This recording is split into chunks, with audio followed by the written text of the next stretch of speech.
This is the 41st episode. Who knows? Of the Funfiltered podcast. Yep. We're back. We're back. We're back. We're back.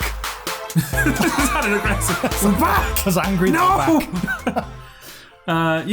Yeah. Been a couple of months, hasn't there? It has. The longest stretch. Yes, other than the 25 years between us being born and the podcast starting. I suppose if you want to be pedantic about it. That was probably the... Well, how far back are you going? Well, I just went all the way back. We didn't, did you? Because if you're talking about...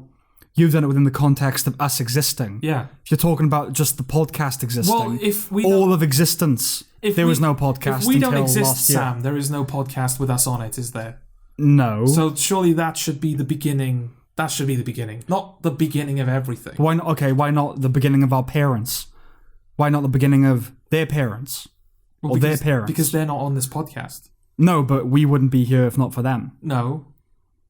There's no podcast without us. There's us without our parents. Okay, like next break, we'll have like a 200-year break. Yes. And then we can say, like, this definitively has been the longest gap. 200, no, since the beginning of existence. You're talking like 4 to 6 billion years. There was like a... 14 billion. I'm sure there was like a tweet or something. Not a tweet. It might have been a tweet. Someone might have retweeted it. This is not the important part. But the universe came into being 200 years ago. No. Okay. Although I'm sure those tweets exist. Well, that's not even a creationist. That's like a modern... Yeah, that's some weird... It's a neo-creationist. Weird guy who's like, this is a faith now. I guess that's how it works in the modern day, right? The 18th century's a myth. Yeah. Yeah, sure, whatever. They said that, like, like, obviously, women are born with all of their eggs that they'll carry during their whole life. Right. So...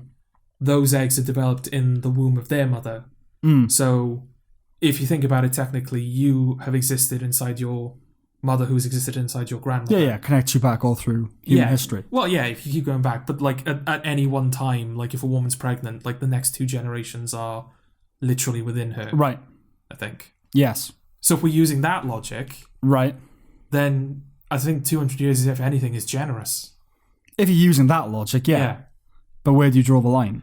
Well, it's arbitrary at some point. Our grandparents' generation. I think I very clearly just drew the line. What about great-grandparents? Well, I drew the line, Sam. Okay. Well, this is the line that I've drawn. Right. Where is your line? I don't see your line currently. My line... Well, yeah, I think my line was pretty clear when I said the longest stretch since the beginning of the podcast. So my timeline is since we started the podcast. Right. But the longest break between podcasts. Actually, definitionally, the longest break between podcasts has to be after the podcast started. Yes, well, this is all a joke, Sam, isn't it? What? It's all a joke. It's all just a joke. Yeah. We were having a joke. Yes. But as usual... You're always accusing me of this. Well, you do it. Of deflating your... You always do it. I would say if someone had to judge who deflates whose whimsy, it wouldn't be I deflate yours. No? No. If you take a straw poll, like who's the buzzkill? Well, no, because I'm the one who brings, like, here's whimsy, and you go, but I don't buy this whimsy. I'm never like that. You are. I refer you to all prior podcasts. All prior whimsy. All prior whimsy, yeah. Okay. It's intact. I'm Jordan, by the way. And I'm Sam. And this is our podcast. It is. Yeah. Yeah.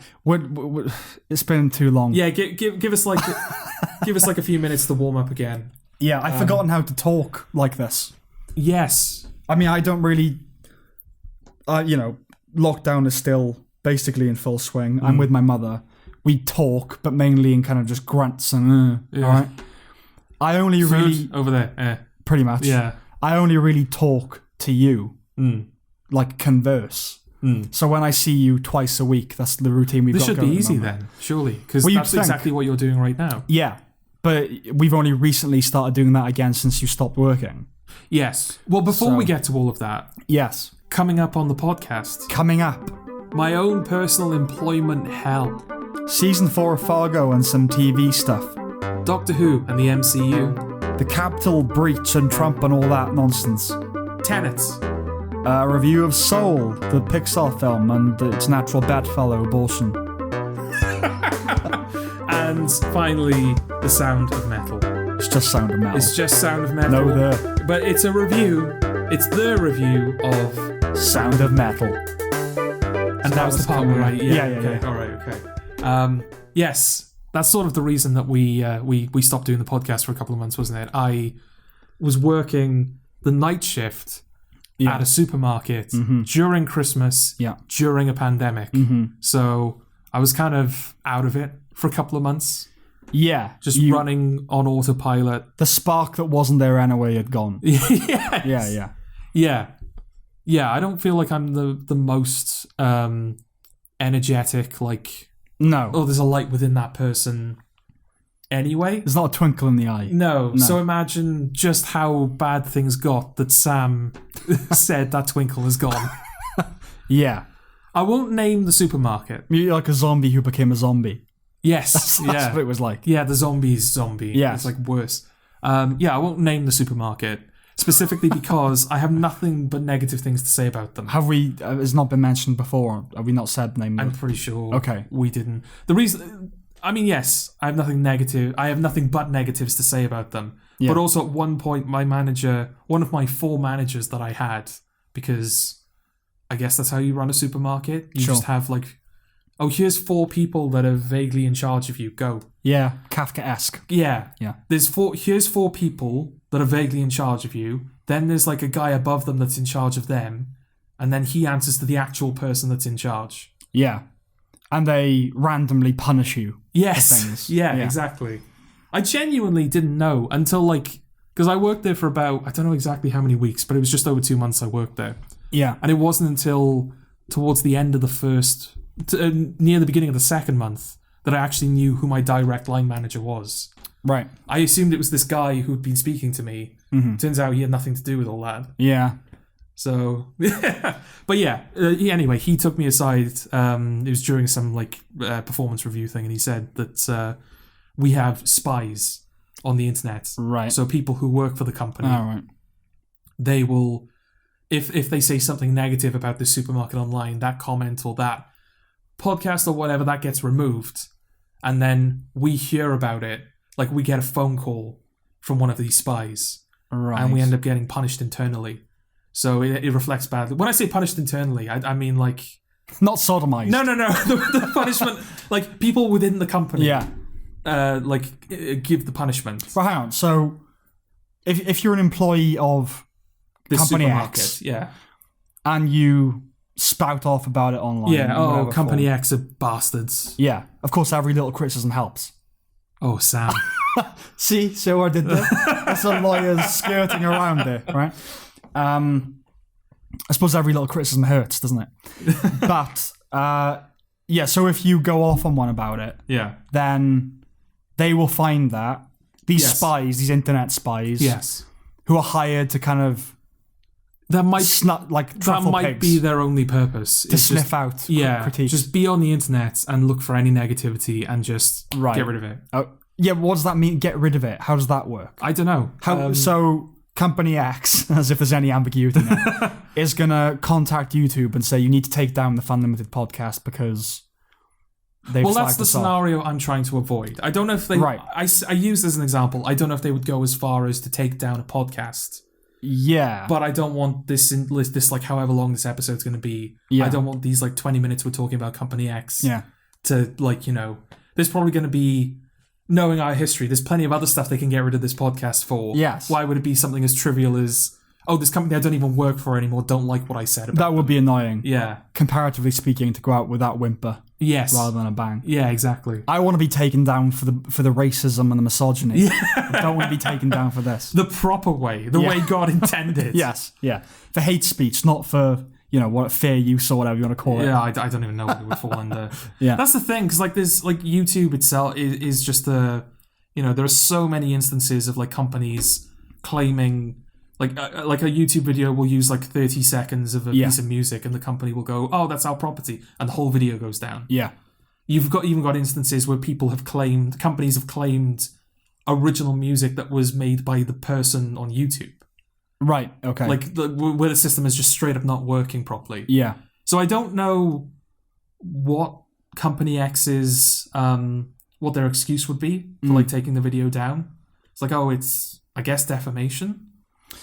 The problem is all of the negative experiences that I could possibly talk about are true. They happened, you know? Yeah, it can't be defamation. But I don't know what the boundaries of defamation are. No. Whether it's just slagging somebody off or whether it's kind of unfairly slagging somebody off. I'm sure this is not the definition as it is in legal print. Yeah, well, it's not libel. But it's, well, you slag somebody off, whether it be a company or a person. You slag them off to a degree where it affects their ability to function. But surely that's fair game, right? Well, that's the thing. I suppose you have to prove it's false for it to become defamation. Okay, well, you have to lie about a person to the point where they're unable to function, or a company is unable to function. Let's just, right. Let's pick one that it's not, okay? Okay. So it's not Lidl. It's not Lidl. No, right. No. So we'll use Lidl as the example. Okay. So if you worked for Lidl and then you left Lidl, you were no longer an employee. Yeah.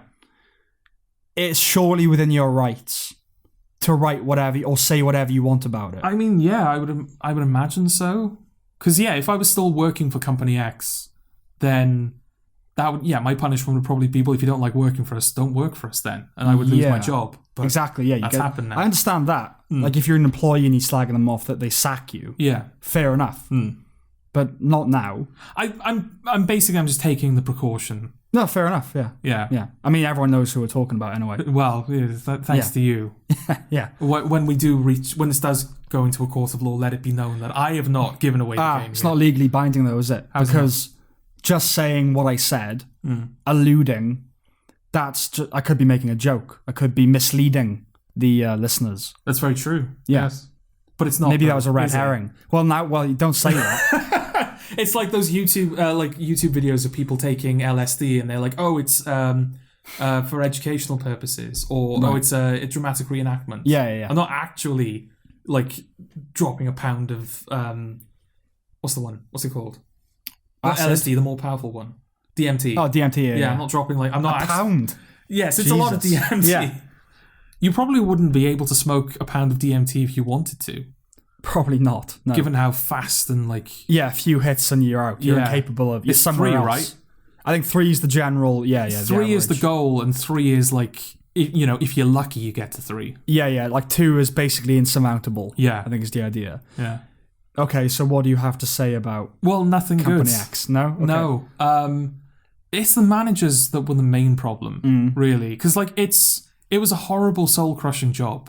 Yeah. But it was one of those, that analogy of you put a frog in a pot of water and you slowly turn up the heat so you can essentially boil the frog without it realizing, because the heat is so great. It's one of those jobs, right? Where it's just it crushes you, but slowly. Yeah, in increments. It's like a bad marriage. Kind of, yeah. You'll wake up one day oh God, I'm in hell. Yeah, exactly. Yeah. You're a shelf stacker for Company X. Yeah. And then 15 years later, you're like, oh shit, I'm still a shelf stacker for Company X. Yeah. At night of all places. Yeah. They were the main problem. It's the kind of job that is, for a while, you can kind of do it on autopilot because it requires nothing of you. There were days where I was just if I could just put on music. Yeah. If I could just whack in the Sonic Heroes soundtrack or just whatever. I could just do this to make the mundane epic. Yes, exactly, yeah. Well, that's what would be your strategy there? Because because they gave me a week's notice, basically. They said it was only 3 shifts, but after this week you will no longer be working for the company. Yeah. And it was 3 shifts I had to work, but they said if you want, you can work every day. Yeah. Until you leave, if you want, build up a bit of money before you're out of work. Right. I was like, no, I'm fine. I'll just take the 3 shifts. Yeah. So at that point, I was just listening to music on the shop floor. Customers weren't there. So obviously we're in the midst of a pandemic at the moment. So the store is typically 24 hours, but it was closed at night. Right. So it's not as if I was ignoring customers or anything. Yeah. I think they just have a thing against listening to music or putting earphones in. It's probably the image of it, isn't it? The what do you call it? Not the visuals. What's the word in politics? It's aesthetic? No, not the aesthetic. It's the that's gonna bug me. We'll come back to it. Yeah, the image. I feel like that. Nah, it's not the image though. Well, I feel like that gets your point across. Yeah, sure. The optics. Yeah, it's the optics of it. Yeah. Yeah. I was just like, fuck it, you're getting rid of me. I'm going to listen to music. And I did. I listened to music in like the sonic end of the spectrum that was like energetic and, you know, epic, if you will. Like all that kind of stuff. And I listened to more kind of, not Muzaki, but at the Muzaki end of the scale. Something that was like tonally appropriate. Yeah. So what would you do in that situation? Would you listen to something that's like tonally appropriate? I'd listen to something that's like, okay, it's so not representative of the situation, but I kind of need that to keep going. I suppose, I mean, you know, like when people are depressed, they gravitate towards depressing music. It's like they don't want to listen to the something that might make them feel better. It's like you have to wallow in it. You've got to be. Okay. So there's that kind of impulse, but I would have to listen to something that elevated my spirit from that place. Yeah. I couldn't score my experience there. No. Because, like, I mean, you do that in your head anyway, right? Oh, you kind of score your life all the time. Yeah. So, no, I couldn't listen to, like, you know, to boring corporate music or whatever. No, it would be transcendent stuff, you know. I don't think necessarily rock, so there's that kind of juxtaposition necessarily. It would be more things that, like, that people would use in adverts to have shots going over mountains and vistas, like, right. At that particular juxtaposition. But I mean, like, I worked in a Wetherspoon's. You don't care. I don't You're care. just saying I don't it. care. Yeah. A Wetherspoon's kitchen, and obviously you couldn't do anything other than the job. Yeah. But like, especially when I first started there, I think I remember telling you after my first shift, I realized I hadn't thought anything all day. Yes. I'd been in the kitchen all day, and I not a single substantial thought attached to my head. No, you said that, like, as soon as you got on the train home, that's when all your thinking happened. Yeah, like all of a sudden lyrics. Into a train journey. It just hit me, you know? And so I don't think, like, you know, tedious jobs where it's repetitive and you're doing the same thing again and again, you know, like shelf stacking or whatever. The advice is, you know, if you're sort of, your personality doesn't quite gel with that. So, frankly, if you're above that sort of job, then it's time to think. Yeah. I can't do that in that way. Okay. If you give me a monotonous job, it's not time for me to be creative. No. That's not how my brain works. No. So I would have to just listen to podcasts. I would need to absorb information and learn. Yeah. But, you know, that's how I would pass the time. But, yeah, I can't do that. I can't. Especially in that sort of environment where either in a kitchen where it's kind of high pressure or it's just dull. Yeah. That's not the place for me to let the creative juices flow. Yes. Because, like I said, I did both. I had, like, energetic music playing to sort of keep me not awake. I was surprised at that. Given that it was, like, at night. Yeah. I was never tired. Okay. I was never, ever tired. Well, it's that fluorescent hell, isn't it? Yes. Yeah. It's sort of designed to keep you awake because it's just like fluorescence and oppressive, like, ambience. Yeah, that's good. Yeah. I mean, at the risk of sounding like a complete wanker, we're not ideally suited to these jobs. Right. I'm not saying they're beneath us. I'm really, really not saying that, right? Someone has to do the job. But we're not temperamentally suited to it. And like the fact that I said, like, the first day working in the kitchen, and it was like a culture shock coming out of it, like, oh my God, what was that? And I worked for a day in Pound Stretcher in Ponty. And I mean, that's, you know, a small shop compared to a supermarket. But that's like that fluorescent thing. Yeah. And one day was enough. I couldn't take the idea of spending time in that every day, just made me depressed, the thought of it. Yeah. And like, when you have to stack shelves and it's just boxes and boxes of shit, especially in Pound Stretch, just junk food and like off-brand junk food as well, you know, like rip-offs of Jaffa cakes and stuff. Yeah. And just like boxes, and the thought that people are going to eat that, it just made me sick. It made me feel physically sick. It's not the same person. No, I know that. Do you know what I mean, though? But just like all this content. Yeah. All this stuff everywhere. It was, I mean, I did the frozen section, which added to it. Because, like I said, it was over Christmas. So I was freezing cold going to work. I was cold all day in work because I was in and out of freezers constantly. Yeah. I'd go home And obviously the heating had been off overnight, so I got into bed and I was freezing cold. Yeah. Because the house was freezing cold. So I was basically freezing for like 2 months. Yeah. But yeah, like saying about like the music, I did do that where like there were a couple of instances where I did like score the but it just ended up being funny. Yeah. It's so appropriate that it's sort of funny. But yeah, doing it without music was just... Well, that's the thing, I think. That's what people lose, is the sense of humor. Because even, Oh, yeah. Yeah, I was expecting, like, banter, right? Yeah, shop floor banter. Yeah, like, I'm not the most banterous of people. No. I'm one of those people that kind of needs to be prompted into, like, interaction. Yes. But... Coerced, forced, tortured. Yeah. Yes. Pushed as hard as possible into just acknowledging other people. Genital electroded into it. Yeah. And I thought, like, menial, soul-crushing work, like stacking a shelf over the course of the entire night, the type of people that would do that job would not be natural banterers. This is what I mean. This is like, we're such Barton thinks. Like, I expected the experience of the common man. Yeah. And where were the common, I thought, like, that's the only way you'd be able to make it through the night, is banter. Having a laugh. Yeah, I mean... And there was not a modicum? Modicum? A modicum of banter. Of joy. Of, like, the 2 months that I worked there. No one spoke to anyone else. It's that...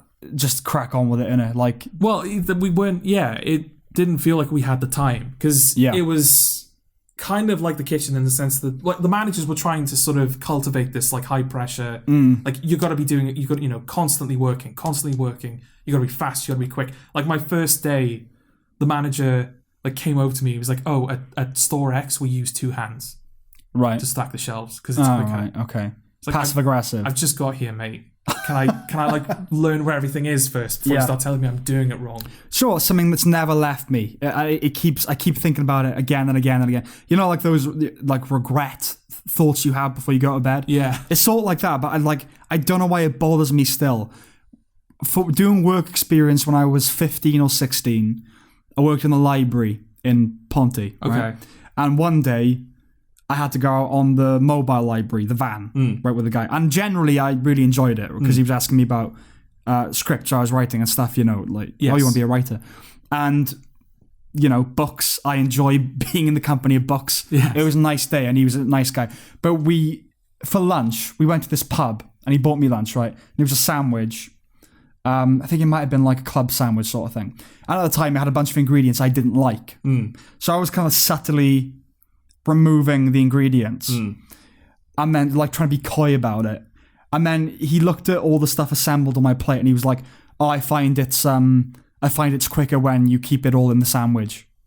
right and for some reason that has never left me. That it's such a small thing, but like, why did he say, like, was he being condescending? Was he trying to have a joke? Because it wasn't. He didn't smile or laugh or anything. He just said, I find it's quicker when you keep it in the sandwich. Right, okay. As if, like, I'm too thick to know that. Like, I thought that it would be more... you were, like, in the company of, like, a Ponty man. But he worked for the library. No, but that's the thing. Yeah. Like, he probably, like, this is a man who has lived... Oh, he's used to the Ponty people. He's used to the Ponty people, yeah. So he probably thought you were one of them. Maybe. I mean... One of them. One of them. I don't, like, hate him for it. No. But I can't get over it. I just because never quite figured out what it is. Yeah. But the fact he's not smiling is what threw me off. Because I assumed like, he's probably realized. I find it quick. I find it better when you realize you didn't like it, but like to keep like your spirits up, I suppose. Yeah, he was having a laugh. Yeah. No, but that's the thing. I don't know what it was. I don't know whether it was like a fuck you that you're taking the stuff out that I paid for. Yeah. Or whether it was he genuinely thought it was more expeditious to individually remove each thing and then eat them, and that would be quicker. Yeah, anyway. That's a salad, isn't it?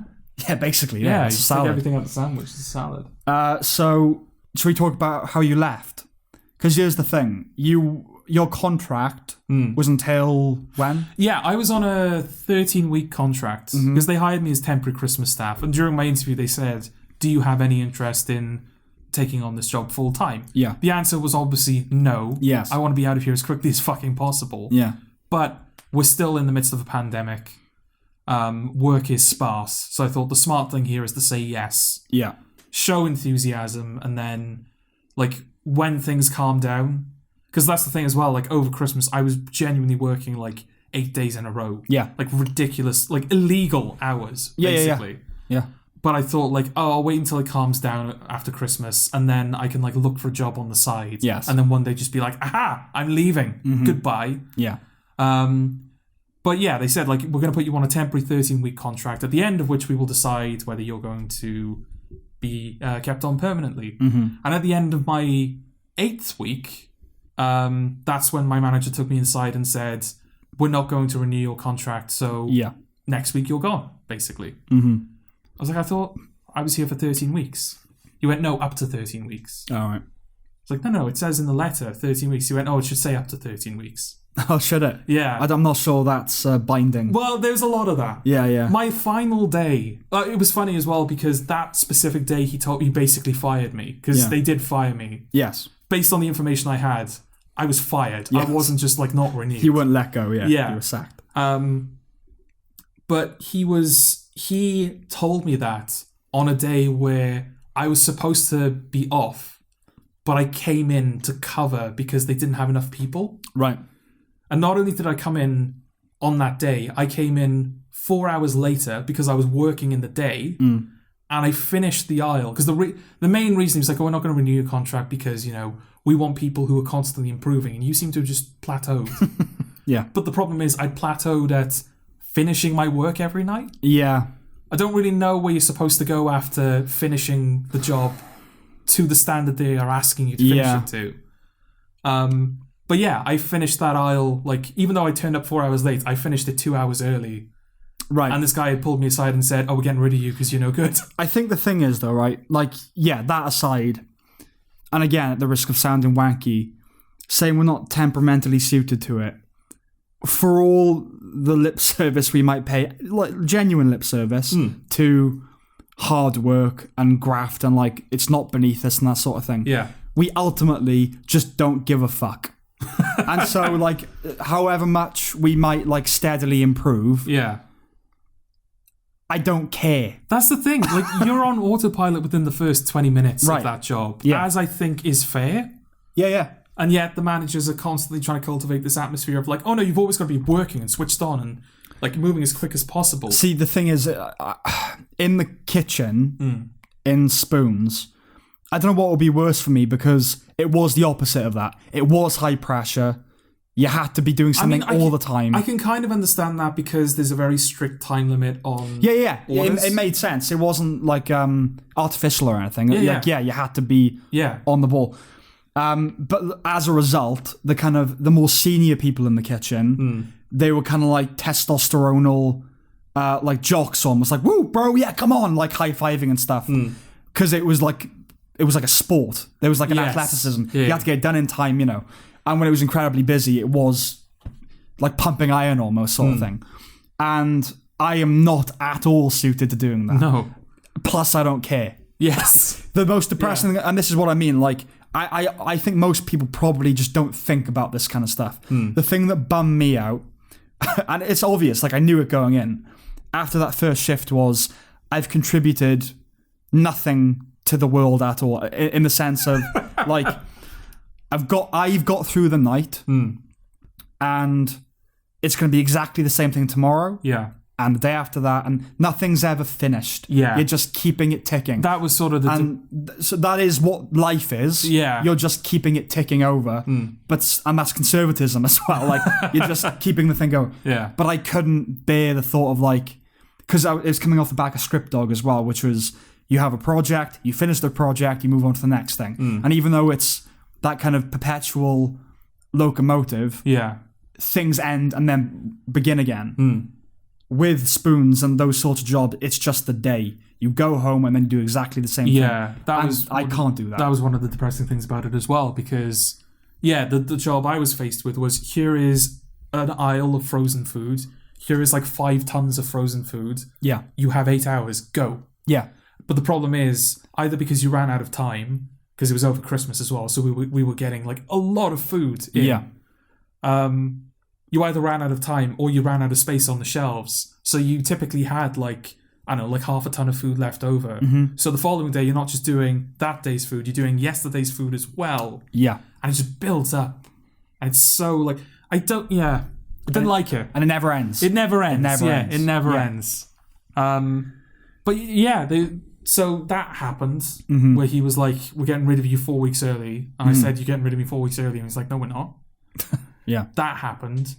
Well, I only to point out, because like I think your natural tenure was coming to an end, last week? Or the week before? Yeah. It would have been. Yeah. And obviously you stopped 5 or 6 weeks ago. We just decided, we said we'll come back mid-February. Yeah. We'll just stick to that. Yes. We decided to take a holiday anyway. Yes. I think it's good that we did, actually. Well, I mean, the episode that we're doing now, like the quality of that will tell. That will be the judge. That will be the judge, won't it? But yeah, I don't work in a supermarket. If you work in a supermarket, like fair play. Yeah. Genuinely, having now done it. Especially if you're dealing with the fucking cunt managers that I had to deal with. I sort of worked out, like towards the end of the job, it's a generational thing, I think, with managers. Right. Because there were younger managers there who were shit at their jobs.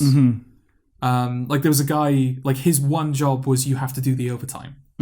Do the overtime, make sure everybody's overtime is sorted. Because the way it worked is I was on like a 16-hour-a-week contract. So I only worked 2 days a week. The rest of the time was overtime.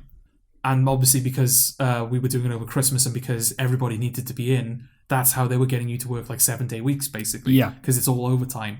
Which they say you don't have to do the overtime. You have to do the overtime. Sure. And the union guy, because I spoke to him about the union guy on like the final day, I was like, is this all above board? And he was like, I don't think it is. Let me speak to the day manager. She didn't even know that they were doing because everyone was on a 16-hour contract. She didn't know that. Right. She thought they were just on like, normal contracts. So there's not even like communication between the departments or even the managers. Yeah, genuinely. Like apparently like the previous, because they didn't even have a union guy for like years. I think that was just like a concession of like, oh fine, just so you'll shut up, we'll put a union guy in. And then he turned up and was like, this is not okay, the way you're running things here. It might seem counterintuitive given, the aisle nature of a supermarket. But you don't imagine that it's compartmentalized in that way. No. You know what I mean? Yeah. Yeah, things are segmented into like frozen alcohol. Yeah. But in terms of like leadership and upper management, you'd think there'd be much more of a cohesive... Yeah.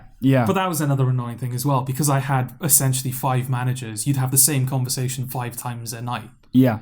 How much you got left to do, George? I got this. Oh, well done. Right. And then like 5 minutes later, a different guy would come along. How much you got left to do, George? I got this, minus the 5 minutes since I had the last conversation. Yeah. Why are you so slow? And it was the guys who have been there since like the 80s. They were all dicks. Yeah. Fucking like, they would turn up and say like, there was a guy like, he at the beginning of the shift, this was like my 10th day in a row that I was working here. And he was like, when are you going to get a well-deserved break, George? Because it seems like you're always here. Right. I was like, I got a break. 2 days left, and then I got a couple of days off. He was like, oh, good. Okay.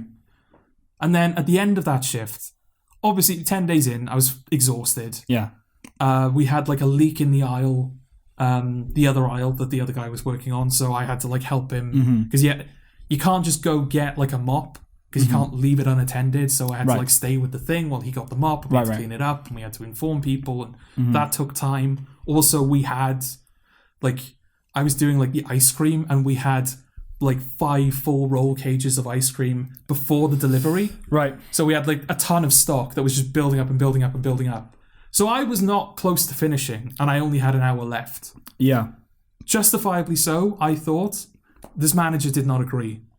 Okay. He was like, it's unacceptable. Like the same guy who said like, when are you going to get a break? I said like, I've been here for days, but Yeah. He's like, this is unacceptable. You should be finished by now. I was like, we've got more stock than I've ever seen before. He's like, no, it's not a valid excuse. And what he did then, he left. And then 5 minutes later, he came back on his phone. And he did that thing, like the thing people do where they're not they clearly want you to hear what they're saying, but they don't want to address you. So he just like stood next to me and just very loudly on his phone, he was like, yeah, we need more people to help on this aisle. This guy's just not very good. Right. He's just not doing the job properly. Right. That transcends passive aggressive. I mean, yes. that is just aggressive. He's just not looking at you. Yeah. You know? Like, yeah, that's not even, you accidentally... There's no veiled language there. It's just, I hate this guy. Yeah. But he's not making eye contact and he was telling me you're shit, but he was doing it by saying, like, oh, I'm actually telling other people that you're shit. Yeah. And then he just, like, stayed at the end of the aisle. Didn't help. Yeah. But he just watched me for the rest of the shift to make sure I was working. Micromanaging. Yeah. I mean, I've got a problem with authority. Kind of a paradoxical relationship with it, because on the one hand, I really respect it and like institution and all that sort of thing, but I can't stand people who are my superiors. Yeah. Every single time. Yeah. And again, it's not because I think I'd be better at the job or anything. It's just I'm supposed to defer to you. I don't know. There's just something about That's the thing. Like I didn't want to. I was very conscious going into the job. It's like, right, I'm not going to like the managers. I know I'm not going to like the managers because they're my managers, but I didn't want to fall into that cliche. Yeah. Of like, oh, I'm a menial worker and my manager is a bastard, therefore I hate him. Yeah, but they would genuinely I tried to like be like, oh, well, he's, like people were saying like, oh, I could do such and such his job. It's like, well, he's not doing a job that's as physically demanding as us, but he's like, his job carries more responsibility. That's what he's being paid extra for. It's the responsibility. It's not the work he's putting in. But no, he was just being a cunt. So I was like, I can't really give you the benefit of the doubt anymore. I mean, I got on mostly with the people I worked with. Like, it wasn't like we didn't get on. I didn't suit being there, for one thing. I wasn't a good fit. So, like, any frustration they might have had was completely justified. Yeah. I mean, they never, like, aimed that at me. I never felt like the brunt of the closest they came to it was, like, when I was working there, my personal life was also a wreck. So I was miserable. Yeah. Right, when I was working there. Yeah. And like with the heat as well, it was just the worst situation. And because it was the summer as well. It was the summer. Yeah. So it was I think it was the complete inverse of me. You were working from heat into heat. Yeah. In a supernova, in a sun in the kit. Yeah, exactly. Yeah, and the aircon was broken. Oh, God. Like, it was the worst. Yeah. It was the worst. And you just sweat. It was horrible. You just know as well that aircon's probably been broken for years. Oh, yeah. And they're like, oh, we'll get a guy in next week. And it just never shows up. Never happens. Yeah, so the most that came to it was like, they would say, oh, come on, gotta be a bit quicker now, sort of thing. And every time my response would just be like, ugh. Just like, not complaining, not like being difficult, just like, I can't do it. Yeah. I can't take that. I think they rely on that. They rely on the fact that you just don't have the energy to fight them. Yeah. Like this was a different manager in fairness, but he was still one of the older ones there. But there was one specific day, I assume it was like a thing, but this customer approached me and gave me a bauble. Yeah, okay. And she was like, there you go. There's a bauble. I was like, okay. Yeah. And attached to the bauble was a label saying this is a bauble given to you by a customer. It's like, it checks out so far. This is hand this over to such and such in order to claim your prize. And she said, this is because you seem to be working so hard and we give this bauble to people who are really hardworking and you seem to deserve it. Yes. I was like, oh, thank you very much. So rather than going immediately to claim my prize, I thought I will wait until my break time. I feel like that would be the sensible thing to do in the eyes of a manager. It's like, oh, he's not doing it on the company's dime. He's doing it during his break. Fair enough. So I did that, took my bauble, was walking over to where this person was supposedly stationed at. And the manager was just like, oh, George, that's not for you. Yeah. Like, what do you mean? He went, oh, it's a checkout thing. It's not for you. Right. Like, oh, this was given to me. It's like, I'll just put it back wherever you found it. It's like, no, someone physically handed this to me. And he just snatched it off me and just like threw it behind one of the shelving, like in between the shelves. He just threw it. Yeah, so it's not even like he tucked it away and I could just get it back. It's like he threw it so I couldn't retrieve it. Yeah. And he's like, there you go, I sorted it for you. Yeah. I was like, okay. So initially I was like, maybe... Like, not only do you not deserve this, you're wasting my time. Yeah, Exactly. And like I resent the idea that you could possibly have this. Exactly. Throwing it at us, brilliant. So initially I thought like, Contempt of that. maybe he was doing me a favor. This is like some weird prank. Like I'm gonna go to this person and I'm gonna get like a bucket of slime thrown over me or something. Yeah, it's like your what's the in-betweeners thing? Spirit level. You know, that whole thing. Yeah. So I thought, maybe he's doing me a favor. I'm gonna like go to the break room now and I'm gonna Google whether this is a thing. Yeah. On like the the employee subreddit or whatever. Yeah. And I was there for 5 minutes and then this guy materialized at the door and was like, "Is Jordan from Frozen here?" Yeah. It's like, "Yeah." He went, "We got a prize here for you." Right. So now I came across as like a dick because I didn't even go to claim. He had to come looking for me. Because this customer was like, "You're so hardworking, here's your bauble." Yeah. And they're probably going to find it like behind a shelving unit somewhere. It's like he clearly didn't want it. Yeah. It wasn't even like, "Oh, here's a £200 voucher." It was like genuinely, it was a tube of fruit pastels. A tube of fruit pastels and a chocolate bunny, which, as is well documented on this podcast, I can't even eat. In fact, actually we'll come back to that. Yeah, we'll come back to that. So that was another experience that those like little experiences like that, I was having those a lot. My favourite one is the I am a fickle god thing. Do you want to explain that one? You're gonna have to explain that to me. The not warning. Oh that was really early as well. Yeah, it was the second day or something. Yeah, so on top of this job, I'm also sort of do casual work at like a local rugby ground. Yeah. A shout out to James Humphreys, he helped me get the job. Newport, Newport. What was that? I'm trying to do Newport. You're like a deaf person. Newport. Newport. Do you know what? You reminded me the other day. Do you remember when we were singing songs as someone who's neuroatypical? Oh. Recently discovered that, by the way, the phrase neurotypical. Okay. It's the new film's come out called Music. Yeah. And it's been nominated for Golden Globes. I hadn't heard anything about it. It's had terrible reviews. Okay. But it's a musical, and it's directed by Sia. Oh right, okay. And it stars. It's about, as far as I understand, a kid who has autism or Asperger's or something. But it's the worst portrayal of it. They're walking around just with like open mouth and wide eye, like okay. Really bad, like misunderstanding, fundamental misunderstanding. And in a review, Mark Kermode's review, he said, one of the main criticisms has been, why have they cast someone who's neurotypical to play? Okay. So that's basically like cisgender. So that's the new language for it now. Neurotypical. Okay. As Norm MacDonald said, a way of marginalising a normal person.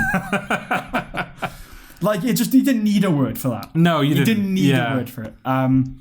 But yes, when we used to sing songs, like Royal Blood mainly. Yeah, there were Royal Blood songs, and Soiled Blood. Soiled Blood. That's the name of the band we came up with. Oh, Nazi eugenic.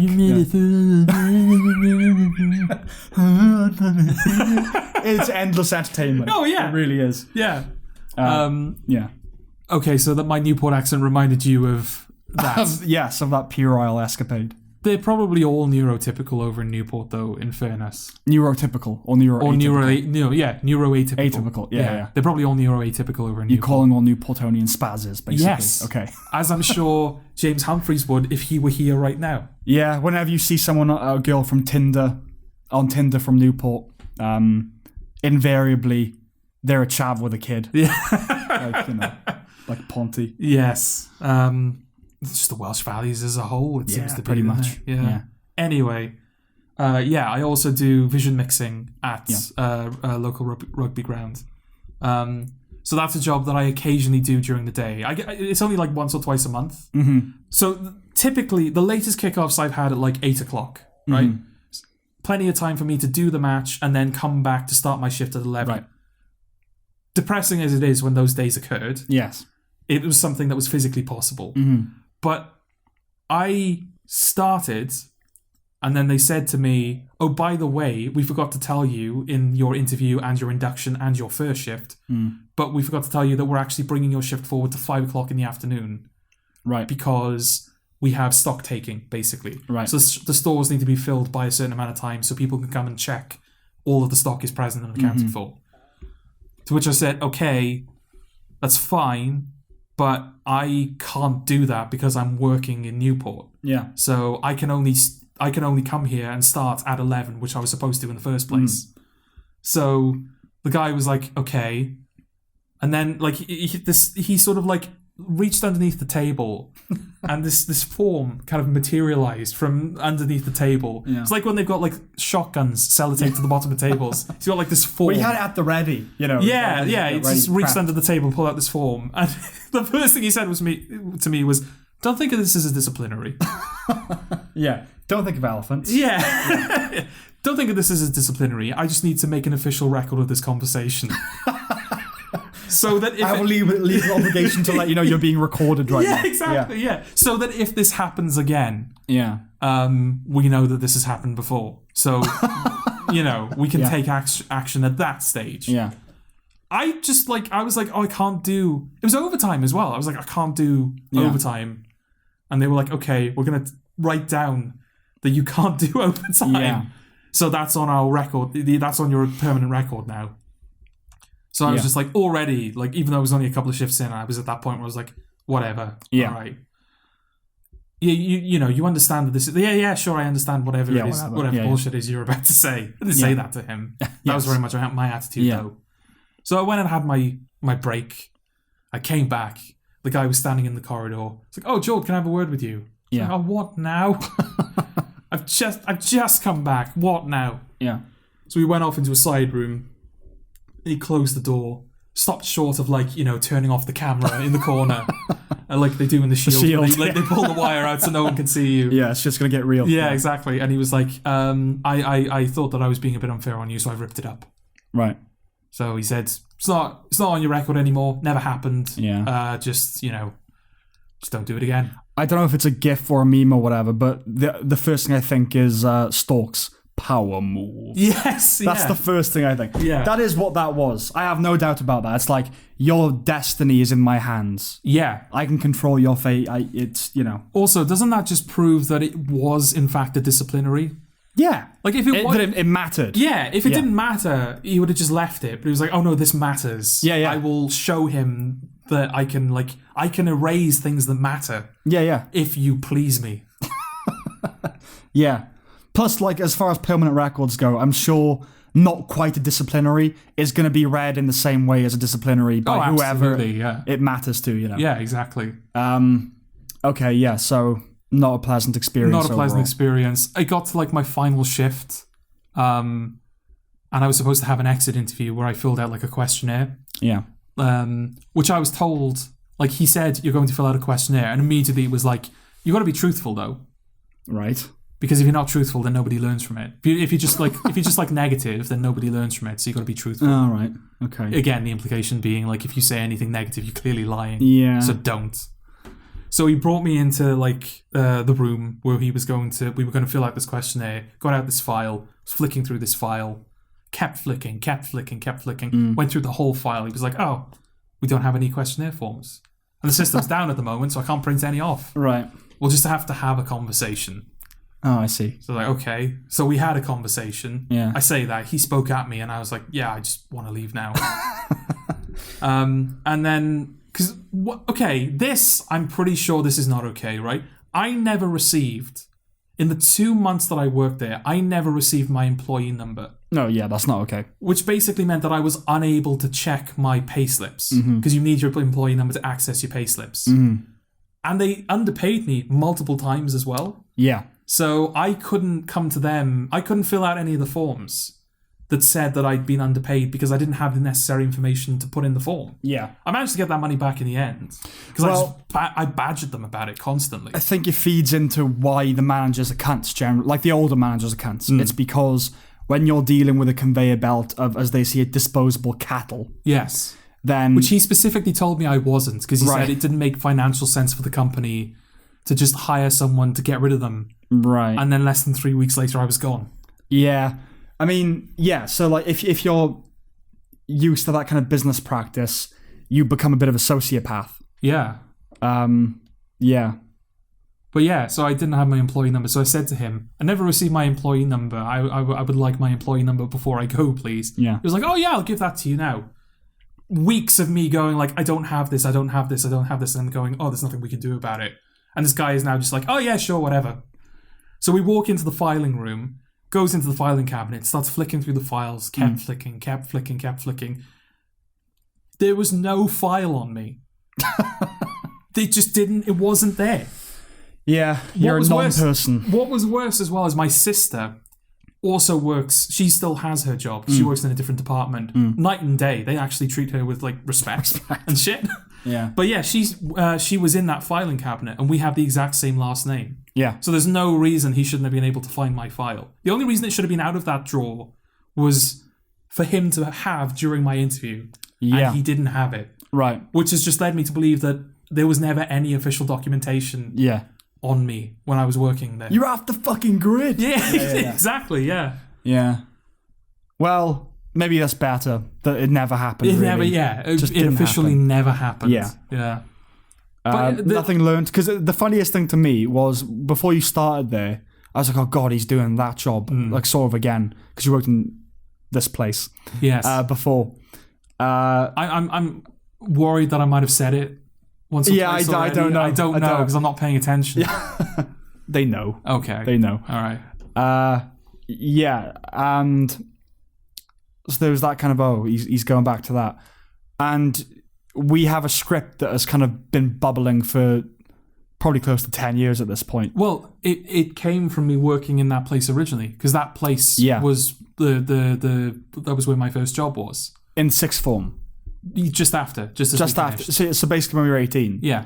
Yeah, so almost 10 years, this idea. Oh, shit. Yeah, I know. We've returned to it recently. But, an idea about the graveyard shift at a supermarket. Yes. You know, that's always kind of appealed to us. And so when you going back, you're like, well, at least it'll generate some interesting anecdotes. I'll be in the field. Stories. I will be there where the material is generated. But there was nothing. No. Nothing, and you didn't learn anything. I didn't learn anything. I didn't make any friends. There was no... Did you lose weight? No. Oh, God. I didn't even lose weight. How didn't you lose weight? I don't know. I was doing nothing. Yeah. But lifting shit for 9 hours a day, sometimes 7 days a week for 2 months, and I lost no weight. It's just a bad trip, that. Like, nothing. Like, zero. There's no silver lining. Yeah, those 2 months may genuinely have just never happened. Yeah, Because that's the thing. I lost my Christmas. This was all originally supposed to be, like, how was your Christmas, right? That was we'll come back to that. Yeah. Like, you'll tell me how your Christmas was. Yeah. But, like, my Christmas just didn't happen. Right. I was working the 8 days prior to Christmas. Mm-hmm. And then I had Christmas Day off, and then I was back in for like 3 days. Yeah. So I slept through most of Christmas Day. I just didn't have a Christmas. They robbed me of a Christmas, basically. They took everything from you. They took everything from me. I mean, my Christmas wasn't particularly eventful. No, and I asked that because we're sort of in our mid-20s now, so I think we're at that age where Christmas isn't really anything at the moment. There are certain things you do, and that's kind of it. We're past childhood where Christmas was exciting, and we're before the age we have children where Christmas becomes exciting. Yeah, vicariously. Yes, it just happens now. Yeah. Yeah, I mean, the only kind of change for me is, like, I think I told you this. I found I was able to do it all with more conviction. Right. Okay. So basically, my Christmas is, for dinner, I go over my father's house. I must have at some point mentioned his living situation on the podcast at some point. But he lives with a guy who, name names, his name is Chris. Right. And it's a very weird, ambiguous dynamic. Anyway, that's a whole different story. So it's those two and Chris's mother. Okay. The four of us have dinner. And it's very difficult to have a conversation with Chris or his mother about anything. Okay. There's a zero shared interest, or we're not on the same level with anything. Right. You can maybe talk about the weather. Okay. I mean, you're kind of exhausted with it. I see. And my manner generally is with people that I'm not totally comfortable with. It's mostly silence and all right. Right, yeah. But this year, I went in and she was sitting down, and her name was Diane. Okay. And I was like, "Merry Christmas, Diane." And I wasn't putting it on. Okay. This is the thing. It wasn't genuine, but it wasn't an act. Okay. And I think that's what adulthood is. It's like you're doing the thing you should be doing, and it doesn't feel uncomfortable, even if it's insincere. And that was the tomba of my Christmas. Yeah. Making conversation at the table about boring things when normally I just wouldn't have bothered. You know what I mean? So that kind of felt nice. At one point, it was like the biggest dinner that he'd ever made. And I was just, it was terrible. I felt bloated and sick. And I stood up, and like there's a mirror where the table is. And I went to look at myself in the mirror. My father went, "Don't look." It was like monkey's paw. Yeah. It was like, you don't want to look. Yeah. You do. So it's like, okay, I won't. But that was bleak. I worked in my father's shop a little bit leading up to Christmas.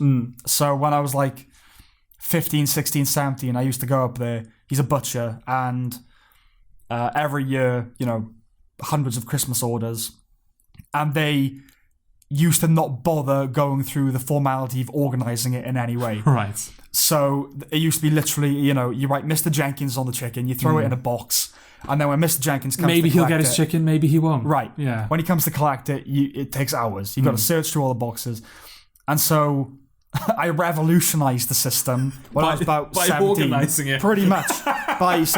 When you invite me up on the day that you're organising them into boxes, and literally it's like, right, all the surnames A to G, box 1, A to G, box 2. Right. Writing it down in like a ledger. Yeah. And like, right, what's the surname? Boom, box, that's it. Simple as that, filing. And I, invented myself out of a job then, because I was never needed after that. They just did that every year. But because of his business has kind of surged because of COVID, inexplicably. No, I can kind of understand that. Because my sister works in the .com department at Store X. Yeah. Which they basically do the online orders. And it's not... When I did it, because that was my first job, I remember one day distinctly where I got in 4 o'clock in the morning, my shift started, and we finished 1:30 in the afternoon. Right. And then I think after that I came to visit you in Ponty. Yes. And I was exhausted. Yeah. I was like, that's insane, that amount of work that I've had to do today. Yeah. That's like every day for her. Right. She's in at 6 and she finishes at like 1. Because there's like 700 or 800 trolleys worth of orders that they have to get through every single day. Yeah. That's just normal to them. Yeah, yeah. So I can sort of see why... Like, I've considered asking you to ask him to just like, can I have some meat? Why don't you? I mean, might as well. No, I know. But that's my point, is like, during the pandemic, it's like, I'll just get my food from thing, Yes, so a lot busier, and so I was needed again. Just for kind of pure backup, basically. And it was interesting doing it again. I guess the last time I did it, I must have been 17. Okay. So it was almost 10 years. And I did not fit in there really at all. Because, like, I was finding a lot of things funny. Okay. That were completely... I was going to say, was this a size comment? Like, I'm so much bigger than I was when I was 17. I couldn't fit in the freezer or... No, it wasn't. No, okay. I wasn't doing that. You just don't... It's like, the people were just not my people. No, like, I got... I've known the people who work with my father. He was working with them before I was born. I've known... I'm very comfortable around his colleagues. Yeah. But no, like, I was finding things funny. They were just like, what? What are you talking about? Right. And just, like, being a bit weird. That I guess it's in the heart of the Rhondda. All of their customers are doddering old, oh, hello, Ken. Yeah. Just very normal people. Yes. My family excluded. But yeah, so I was just, like, being a little bit weird. And it was, to them, incredibly surreal. So at one point, the shop, it's kind of one long stretch with a counter. And then to get to the counter, you've got to kind of go around like the back and then come out to the counter. So if you want to move half a meter to the left over the counter, you've got to walk quite a long way. Okay. Right? All right. So I said to my father, in the whole time you've worked here for over 30 years, have you ever kind of leapt or climbed over the counter in that time? Yeah. For whatever reason, there was an obstacle up there or... just for a laugh. Have you ever done it? He went, no. And the fact I asked that question was like, what are you talking about? They couldn't believe it that I was asking that question. It's like, it's just, I've been here since my birth. I've been here loads of times. Yeah. it's always occurred to me that I would love to just leap over the counter instead of having to fucking the rigmarole of walking around. Yeah. And you've never thought of that. You spend your life, every day of your life pretty much here for 30 years, and that's never occurred to you. It's like, no. Like, right, okay. Or just put like another entryway closer to so you don't have to walk around. Yeah, like a little kind of shortcut. It's his shop. He doesn't have to. Like, he doesn't have to do answer this to anyone. Yeah, I know. Yeah. So there was that, and then there was a customer called Ray England. Oh, okay. Who had a box to themselves, filled with chickens and turkeys. And does this Ray need an intervention, or is he buying for lots of people? Well, I think buying for lots of people. Okay. I think it's a she, actually, R-A-E. Oh, interesting. Okay. But a colleague of my father's come up to me and said, oh, they've got a lot, haven't they? And I said, well, yeah, they're eating for England. Stony silence. I was like, oh, that titter.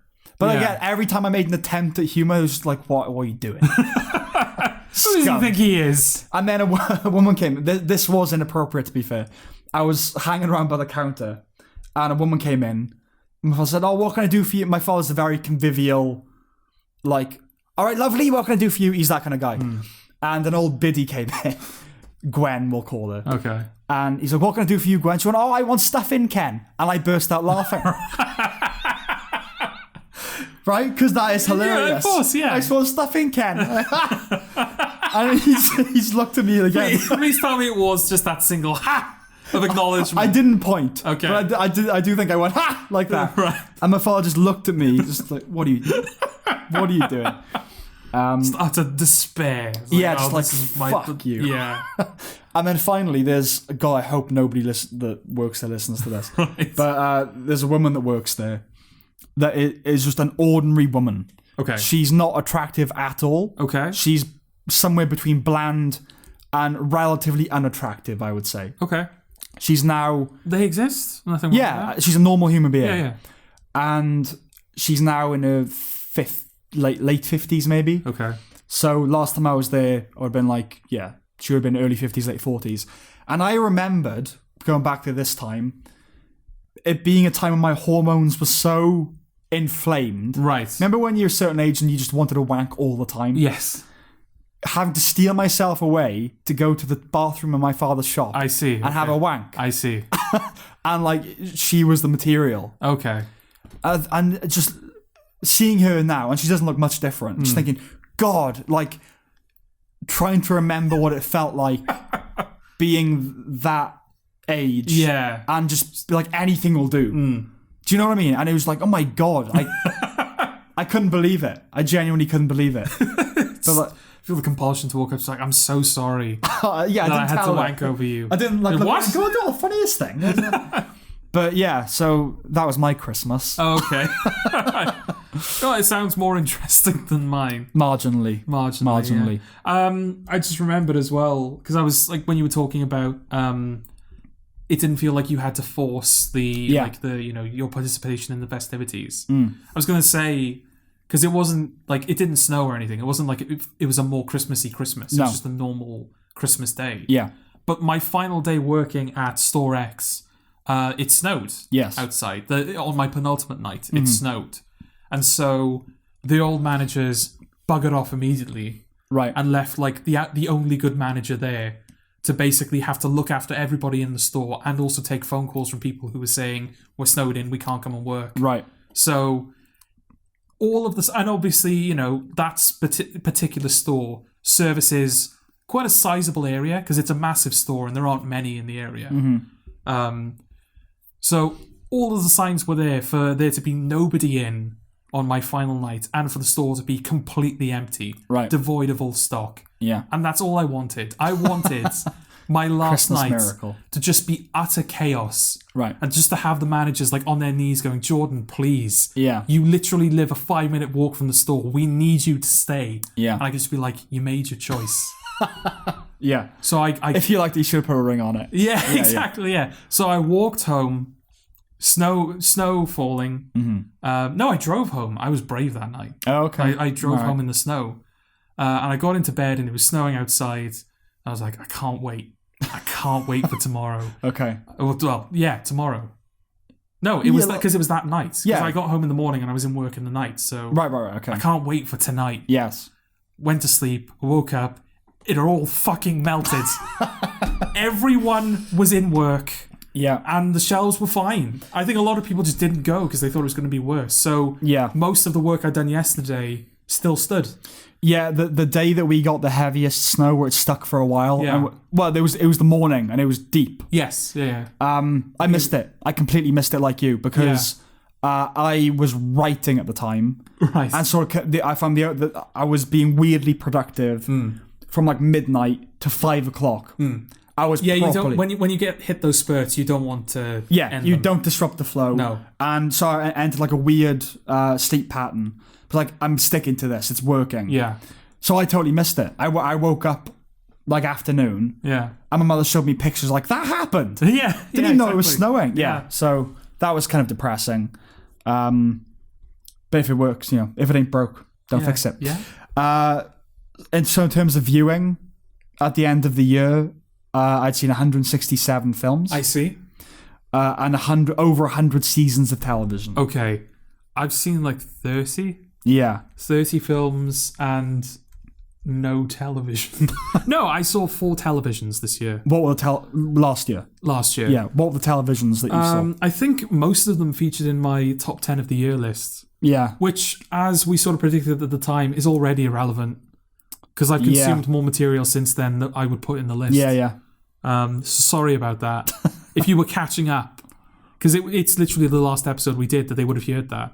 Yeah. So if you were like listening to our previous episodes to catch up, sorry, but it's irrelevant now. Yeah. The 4 were Fargo season 4. Yeah. Which I didn't put in the list because I found we recorded a review. We recorded a review. A quite protracted review as Yeah. well. It went on for ages. It was like a 40-minute review. Yeah. A pretty meaty review as well. I feel like we talked about a lot. Yeah, we went into the detail. Yeah, and the audio is completely fucked up. Yeah. So it was Totally unusable. Yeah. I guess, in brief, Yeah. it was good. Yes. Because Fargo is good. Yes. That's the natural state of Fargo. But it was not... Fargo on a bad day is still better than most shows, but it was Fargo on a bad day. It was Fargo on a bad day, yeah. I specifically remember saying to you, it's kind of bizarre that, it was only a 9 episodes... Was it 9 episodes or 11 episodes? 11. It was an 11-episode series, and yet there was enough material in that one season to fill an entire TV show. Yeah. Like a Boardwalk Empire-style 5-season epic. Yes. So many characters, so many, threads were at play at any one time. And the problem when you contain that to a self-contained season of television is that nothing amounts to much of anything ultimately. You know, things just happened and then people started dying. And you didn't feel much of it. The best episode from my memory. You'll have to confirm or deny. Yeah, no, it is. It's the black and white episode, the Wizard of Oz homage. Yeah, because it focuses on a character. Yeah. It's just right, the 18 plots that are happening right now. We're going to resolve one of them. Yeah. We're going to the whole episode is just us resolving this one plot. Yeah. And there's going to be visual metaphors, and there's going to be weird Coen-esque diversions. It's going to be Fargo. And it's going to be Fargo. Yeah. Exactly. Yeah. I mean, that's the thing. Everything in the season was resolved. There were no dangling threads. But the way everything was resolved was all the people get killed. Yeah. Pretty much. These people get killed, these people get killed. There were instances where it kind of it would have worked in isolation, but because it was cocooned in all of these other character deaths and everything, it just didn't mean anything. What was the name of the Italian, the bull? The proper Italian. I can't remember his name now, but the crazy older brother sort of thing. Yeah. Who was clearly from half the season being set up as the main villain. Yeah. He was going to take over the family. And, they were going to have to try and take him down because he was going to, do bad things. And then he just ends up, I think he gets kidnapped by... There's going to be nothing to you if you haven't seen Fargo Series 4. No. Because we could do a plot synopsis of Fargo Season 4, but I think that was the first 20 minutes of our review, right? I think even a synopsis would be a novel. Yeah. Yeah. Where we were just okay, so there's these characters which are doing this. And also, by the way, these characters are doing this. And it's not like relevant at all. Yeah. Until like this one scene in like, episode 4, and then it isn't again. The blurb would be longer than War and Peace. Yeah. But yeah, he sort of ends up becoming like a good character. He pledges his allegiance to his brother, who he's been in conflict with for the whole show. And he is, like I said, set up as a pretty significant character. His death is basically he takes out a guy. He performs a hit on a guy. And then as he's walking back to his car, he trips over and shoots himself in the head. Yeah. It's completely like apropos of nothing. Yeah. No pomp and circumstance. Yes. In isolation, that's kind of an interesting way to kill off a character. It's a Cohen thing to do. Yeah. Like this idea of the universe has a karmic, cosmic. Yes. Yeah, he's just killed a character that I think we were supposed to like. Yeah, an anti-hero, but a redeemed one. Yeah. Like, a guy we liked.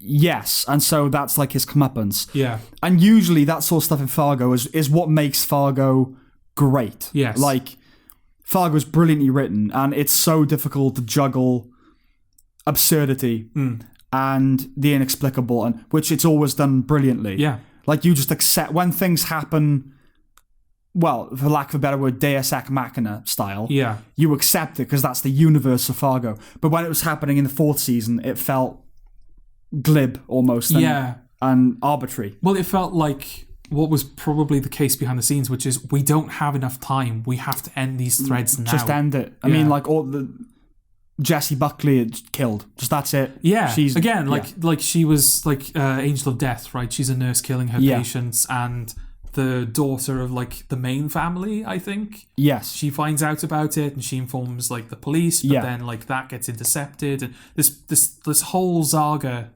playing out within an even bigger saga. Yeah. And yeah, she's just like, oh, you're dead. Yeah, that's it. That's it. And like at the end of obviously this is a spoiler. This is a spoiler review. But it's spoiler for like a 16th of the season. I know, yeah. Well, okay, this is a big spoiler if you're going to watch it. Okay. The very final thing that happens is Chris Rock is killed. Yes. Revenge from like, an ancillary character. Who you kind of forget about, like, oh yeah, them. But they've even done that in Fargo before. Like in the 3rd season, Ewan McGregor, you think he's kind of got away with it all, and then he's killed by the death hitman who's sort of fulfilling Mary Elizabeth Winstead's thing. Yeah. They've done that, and I get it, this whole thing, you forget about characters and it comes back, and but yeah, there was just something, I don't know, it started off great. It did. I really liked it, and it had a lot going for it. But yeah, they just couldn't resolve. And like that was the early criticism of the show from a lot of people was this is too big. Yeah. But for those first couple of episodes, it felt like Fargo was going to pull it off. Yes. Yeah. So I was initially dismissive of it. It was like, oh no, you just don't, Yeah, you don't get it, man. Put up with it. Yeah. Like you'll see it play out. Oh no, it's not playing out at all. Yeah. And I have confidence in Noah Hawley. It was like, it's gonna work. Yeah. It just also, didn't. The final episode is like half the length of the rest of the episodes. Which is really annoying because 11 is a very unsatisfying number for a season. And it's a half-hour episode in a season of hour-long episodes. Half hour of people just getting taken out and killed. Yeah. Like, yeah, that's it. Like, oh, we got to brush up. There's a bit of debris left. It amounts to about half an hour. Yeah. Let's just brush it away. Yeah, it didn't happen. All No. right? Like, it wasn't bad. Like, our tone now is that it was terrible. Yes. It wasn't terrible. No. It just wasn't Fargo. No, it wasn't. And especially after 3 seasons of great television. Masterpiece television. Yeah. It was a letdown. Yeah. Definitely. But then again, if this is your first exposure to Fargo, the TV show, like, yeah, it might be a bit disorientating, the amount you have to keep up with, but also it's not a bad place to start. No. It's not like true. this is going to completely taint your view of Fargo. No. Because there's still, the good stuff is still in here somewhere, Yeah, the only annoying thing about it is that it just it breaks the pattern of greatness. Yeah. Like when you think back on it, there's always going to be that. Especially if this is the only one as well. Yeah, exactly. If like it goes for another 4 seasons and all of those 4 seasons are great. Because the thing is as well, with a show like, so we've just started watching The Americans. We have. And the 5th season, it doesn't dip in quality, but it's just slightly, frankly, a bit more boring than the one that preceded it and the one that follows. Oh, right. Cheers. No, that's the thing. It's still ruining that for me. It's still great. Okay. It's just like if there's a dip, it's season 5, right? Right. But it's the penultimate season. But with serialized television, you can justify it. It was needed. You needed that dip before with an anthology show like this, there's no reconciling that. No. It's not like the next season is going to pay it off. That's that now. It's done. Yeah. So that's disappointing. It is disappointing. But it's not bad. It's not bad, no. No. So what other televisions did you watch? Yes, there was Fargo Series 4. There was The Haunting of Bly Manor, which did make it into my top 10. Yeah. And I think would still be there, just a little bit lower down. Dracula? Sure. BBC's Dracula from the beginning of the year. Yeah. Written by Stephen Moffat. I think it's the first Stephen Moffat thing I've seen him do since he left Doctor Who. Okay. I don't know if it is the first thing he's done, or whether he's done other stuff in the meantime. Was Sherlock any of that stuff after Doctor Who? No, I think Sherlock ended either around the same time or just before he left Doctor Who. Okay. So yeah, this might indeed be the first thing he's done since Doctor Who. Right. And yeah, Dracula for me was just kind of Stephen Moffat in a microcosm. Yeah. Like, it started out, like, it was interesting. There were some really good ideas. Then you got the second episode, because it's only a 3-episode season. It does the Sherlock thing, where it's like an hour and a half episode for 3 episodes. Yeah. So basically 3 films. First episode was really interesting and set everything up pretty well. It's like, oh, okay, I'd like to see where this goes. Second episode is mostly boring. Yeah. But then, like, the last third, there's like a twist which makes it interesting again. Yeah. So your attention is grabbed, and then there's like a big twist ending. It's like, oh, I really want to know where they go now. And then the third episode is just rubbish. Yeah, it's good, pretty good shit. Yeah. That's the way it goes, yeah. Yes, it is. He's not great with the payoffs. No, he's really not. Yeah. He's really, really not. But it's sort of...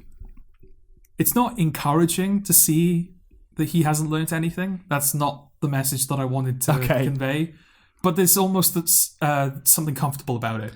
Yeah, like, Stephen Moffat, it's still the same Stephen Moffat. That's what you can expect. Yeah. Yeah, okay. Like, Doctor Who wasn't like a weird, he didn't do it out of malice.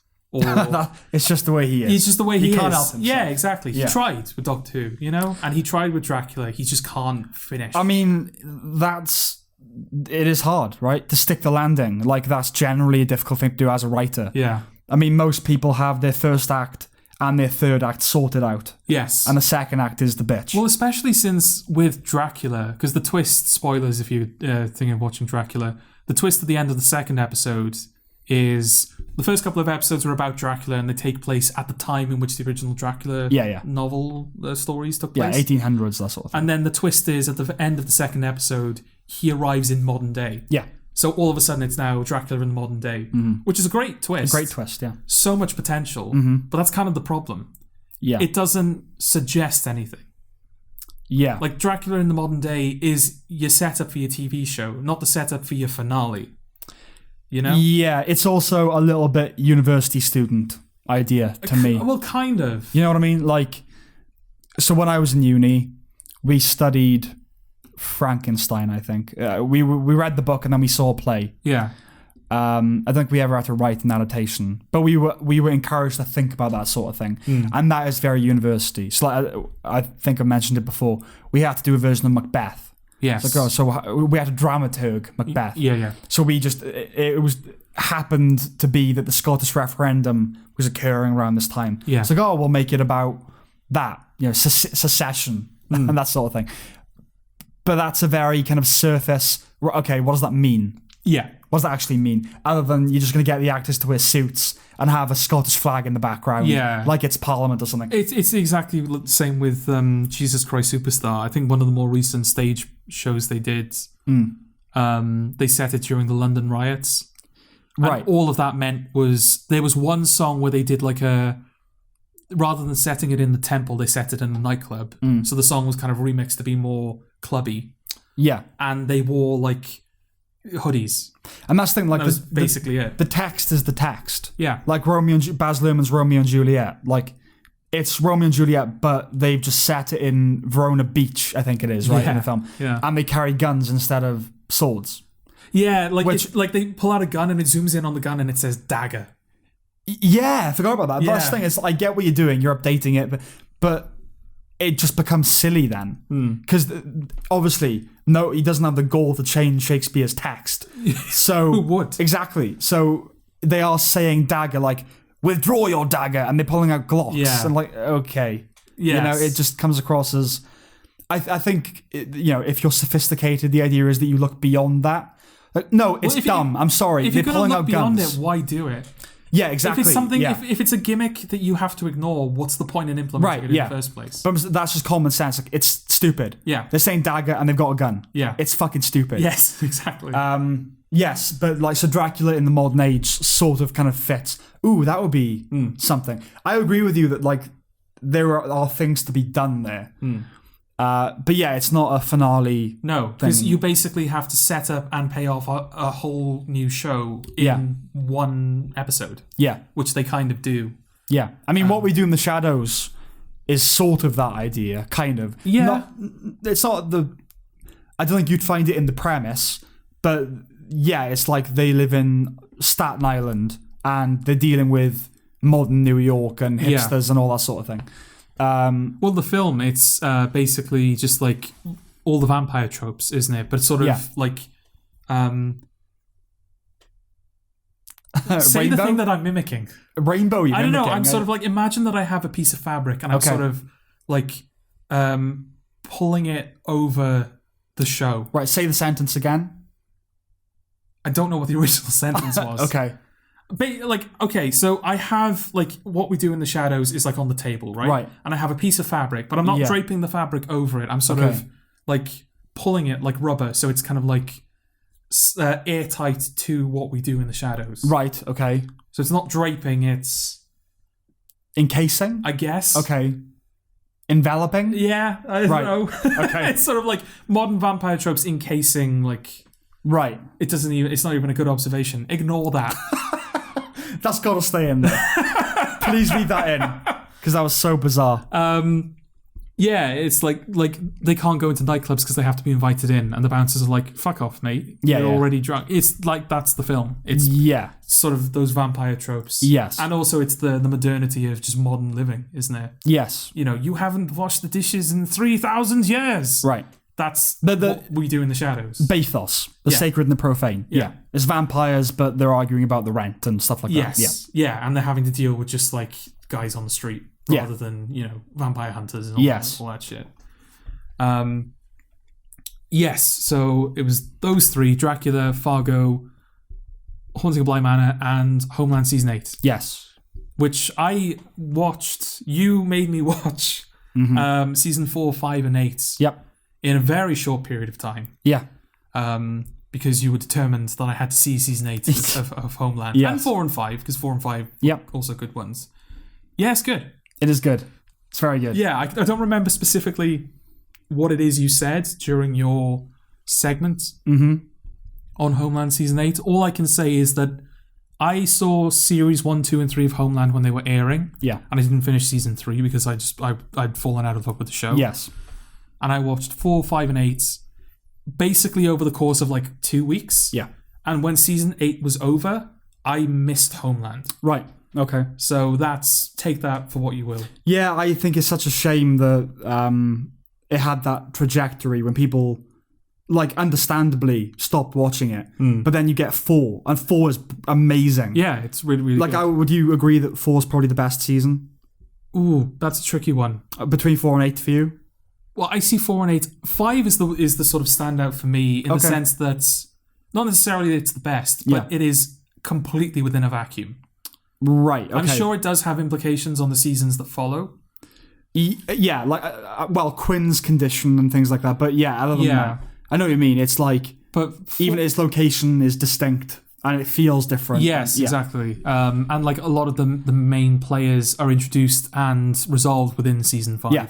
Yeah. Whereas season 4, as you said in your assessment of it, I think you said that season 8 is sort of a spiritual sequel, if not a straight up sequel to season 4. So it's kind of hard to view them in isolation. Yeah. But yeah, 4 is very, very good because, they lose. They lose for entire season. Constantly. Yeah. Which never, like, really occurred to me until the latest watch. Like, oh, yeah, man, they are just... The whole thing is just a parable about failed American foreign policy. Yes. Yeah, you know. Like, even in season 5, they still win at the end, but not season 4. No. Yeah, no, it's loss. Yeah. Profound loss. Yeah. Yeah. And it's still weirdly cathartic. Oh, it is, yeah. There's a catharsis, even though our main characters never win. Yeah. You still come out of season 4 feeling satisfied. It's weird. I don't know why. It is weird, yeah. It's like the catharsis of reality, isn't it? If it has a verisimilitude about it, because this is how these things work. Yeah, because you're not in a position where you want to be like, oh yeah, Sol and Carrie need to be taught a lesson. It's like, no, we're with them from the word go. But it's sort of like, I don't know, like, I imagine like if you're a teenager or if you're like a edgy like writer or whatever, you would probably look at that and go, oh yeah, they're getting a dose of reality. Yeah. It's good that they're getting a lesson. Yeah. But just like as a normal like watcher, I don't know, there is something satisfying about, oh, it didn't work out. Well, that's interesting. Like I sort of like that. It's a veracity boner. Yeah. It feels artistically satisfying. It's like, they're doing something different, and it feels right as well. Yeah. Yeah. But I'm glad you liked it because it took a bit of convincing. Remember saying, "Oh, we should watch Homeland." Like, oh, like must we sort of thing. It's just such a bad taste. Season 3 left. In the mouths of many people, I think. But like, and season 4 sort of is a reboot, isn't it? Yeah. You could just begin with that, really. Yeah. I mean, I wouldn't want you to miss the first 2, but still, like, no. 4. But like, even the moments where it does call back to previous seasons, I think even those, like, it helps that you know what's going on. Yeah. But I think you can get away with not knowing. Yeah, like not having. She had a bad relationship before season 4. Yeah, like, you don't have to know who he is. You know within that scene what his presence means to her. Yes. Yeah. That's a bit of a spoiler, because if you know Homeland, you know who I'm talking about, right? I suppose, yeah. You don't know the context, but you know who I'm probably referring to. It was like 10 years ago that stuff happened. Yeah, all right. It's been long enough. But, yeah. So those 4 were the 4 televisions. That was my television. Okay. Yeah, 4.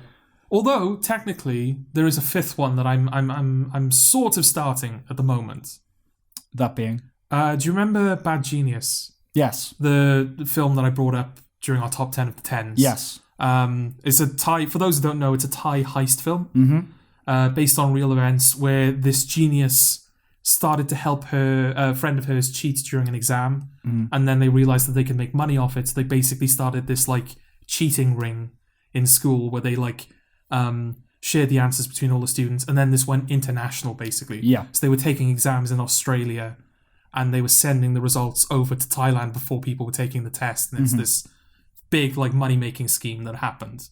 It's a film that I really, really liked. It was my second favourite of the decade. I don't think you had as kind... I didn't dislike it, I just didn't get what you saw in it. Well, I mean, I like concepts like that anyway. Just like, it's a heist movie, but the thing they're stealing, or the heist is around an exam. Yeah. Like, I like really high concept stuff like that. Yeah. Especially when they find a way of making it click. Yeah. And it's a very stylish film as well. Yes. Which I think it sort of had to be. Because taking an exam is not a visually interesting activity. No. So you have to work to make it interesting. And they do. Yeah. There's like a scene, I think it's after the second cheating session, where like it's over and like a character hands over their sheet to the teacher, and when the teacher's gone, they sort of like collapse on the table out of exhaustion. Yes. And from the way the scene is played out, it sort of makes sense. It's like, it kind of felt like that. Even though they were just there with paper. Yeah. The way it's portrayed, it was very frantic and like tense. Well, they've made a TV show of Bad Genius. Yeah, I've heard about this. Yes. Yeah. So that is, I've watched like the first 5 minutes of the first episode. I was hoping to like get it done before the podcast. Okay. That's not happened. Right. I guess I'll report back. Okay. I have high expectations because I really like Bad Genius. Did you like the 5 minutes that you saw? No. Oh. Okay. It's weird because obviously the cast is completely different. It's still it was made by the same people, I think. So it's still in Thai. So what is it exactly? Is it a reboot, a remake? I think it's the same story. I think it's a new. They're just telling the same story, but as a TV show this time. Right. Okay. And yes, I think the skepticism in your voice is sort of The other thing, it's based on true story. Based on true events, yeah. They are readapting the true events. That's where I'm getting a bit confused. Yeah, It would be like doing a social network TV show, but you're telling the exact same story. But that's the thing, because like I think reviews of Bad Genius, they've made the Aaron Sorkin comparison, and I think they've done that because, kind of like The Social Network, it's a true story, but also it's covering a large period of time, very quickly and very efficiently. So obviously with a TV show, you have time to expand on those events now. But it feels like, from the trailer and from the 5 minutes I've seen, it seems like that extra time is just giving them time to dawdle. Right. Because the film is so quick and so efficient. And I know it's only 5 minutes, but I got the sense that, this is just going to be the same story, but it's just going to be bloated. Yeah. Yes. Like the Parasite TV show that's upcoming. Oh, God. I think it's going to be, the housekeeper. Yeah. It's going to be some of her stories. Right. If you're going to do a Parasite TV show, we've said this, just do that kind of idea, but with a totally different set of characters. And kind of like Fargo, where you find the core of what it is. Right. The core of the show, or the core of the film, and then you build a new story around that core. Yeah. You don't just retell the film. On a very surface level, my thoughts are a house and class. Those are the things that you sort of have to deal with Parasite. Yeah. If it's going to be Parasite, those things have to be in it. But don't do the unseen bits, the deleted scenes, effectively of. Yeah. And I think there have also been rumblings of a Social Network sequel. Oh dear. Yeah, I don't know how advanced that is, or whether it's literally someone's been asked, "Would you do a sequel?" And someone's gone, yeah, maybe. But what I've heard is Sorkin saying a lot of interesting stuff has happened since that film. Okay. With like the growth of Silicon Valley and the Russia hacks, all that sort of stuff. Okay. He said, but I will only do it if David Fincher will direct it, which is good to hear. Yes. But no. No. I love Aaron Sorkin and I love his latest stuff. Yeah. But no, leave it. Okay. I think Jesse Eisenberg said that he'd come back as well. Oh, Jesus. No. No. I do not want a sequel to The Social Network. I don't think they realize just how, big they can fail. Yeah, no. If it's not good, it's going to be really not good. Yeah. Because The Social Network is so great. Yeah. Any problems are just going to be so much worse. They're going to seem so much worse in comparison. And, great with a capital G. Obviously, it was my favourite film of that decade. Yeah. To me, it is the modern American masterpiece. I remember seeing the behind-the-scenes thing, and it ends with Kevin Spacey, oddly enough, because he produced it. Okay. Saying that he went to see... they probably won't bring him back, right? Probably not. No. He went to see, it was Sunset Boulevard or something, or The Apartment maybe, a Billy Wilder film, a retro screening, and he said he was watching it thinking, why don't we make films like this anymore? And then I see The Social Network and realise, we are. Okay. And that's sort of my opinion of it. It's a continuation of classic American cinema. Yeah. So don't fuck it up by making a sequel, please. Just leave it be. But Sam, is it not worth it for the possibility, admittedly very slim possibility, but for the possibility that they could make The Social Network again? No. No? Because they can't. No, they can't. But... I know. What if they did? What if we had two social networks? I know what you're saying, but because of The Social Network, whatever follows it can't be The Social Network. No. You know what I mean? Whatever it is. Okay. Because of The Social Network, it will fall short. Yes. We have a social network. It's called The Social Network. It's called The Social Network. Yeah. That's that. Okay. I just hope... I really hope they don't do it. Okay. I really hope. Even though, I fully trust Aaron Sorkin, David Fincher, if they both decided it was worth doing, it probably would be worth it. Yeah. But it's such a massive risk. You know what I mean? I know what you're saying, yeah. Yeah, just don't. Okay. Don't do it. So yeah, I guess I'll report back on Bad Genius. Okay. But yeah, that's my going into it. That's my sort of fear, is that it's just going to be a bloated retelling story that was already perfectly told, as far as I was concerned. Yeah. Especially since, like I said, the cast is completely different, but the music is exactly the same as the film, and the way that it's edited seems to be exactly the same. The shots are flatter; it looks more televisual. Yeah, but they do seem to be genuinely like they're trying to recreate the film, which is weird because like I'd have expected the English remake of this to be like, oh, we're gonna remake this Thai film, but we're gonna make it a TV show. I don't know. I wasn't expecting there to also be like there's the Thai film and then there's also a Thai TV show that came out like 3 years later. Yeah, I could be wrong about that. I don't know if there's like equivalence in whether people would say, oh, Fargo's that they did a film and they did a TV show. Yeah, but Fargo is a different animal because they did what we just suggest where they like Noah Hawley, that is his name, right? Yep, Noah Hawley. Yeah, he looked at the core of Fargo. It's like, right, what is Fargo? What is the essence of Fargo? Yeah. And that's the thing that he extracted from the film. He didn't... Season 1 is kind of a very loose retelling of the film. It starts that way, It starts that way and then it becomes something different very quickly. And, and to the point where like you reach Season 3 and like the core of Season 3 is truth. Yeah. Like stories and truth, which is like ties into... probably one of the most iconic elements of Fargo, which is that this is the true story. Yeah. Like, what does that mean, basically? Exactly, yeah. That's what Season 3 is. Yeah. So, yeah, Fargo is a very different animal, whereas this Bad Genius show just seems to be Bad Genius again, but more bloated. Right. So I'm hoping it's not that, but I fear it might be. Well, whenever this kind of global culture of entertainment excess finally collapses in on itself, the epigraph will be, couldn't leave well enough alone. Yeah. I think everything that's vaguely good or vaguely successful, they have to milk it and milk it and milk it. Yes. Parasite, a foreign film that, did well internationally, but not the kind of thing that all of a sudden has a fucking franchise around it. Yeah. But it does now. It's like, anyway. That being said, Yeah. English-speaking, like, film studios... There's not only a Bad Genius film, but there is now a Bad Genius TV show. Yeah. Why are neither of these available? I can't buy it. Yeah, it is strange. I cannot buy it. Well, how kind of niche is it? Because I mean, like, K-drama and K-pop has its fans over here. Yes. That's a certain, like, little community. I don't know how popular Thai cinema is with the general public. I don't think I've ever seen a Thai film. I am going to say not very. Except Bad Genius. Yeah. But that's the thing. Like, Bad Genius, I said my segment on it during the top 10 of the 10s. It's sort of a perfect gateway to foreign cinema because it feels like a Western film.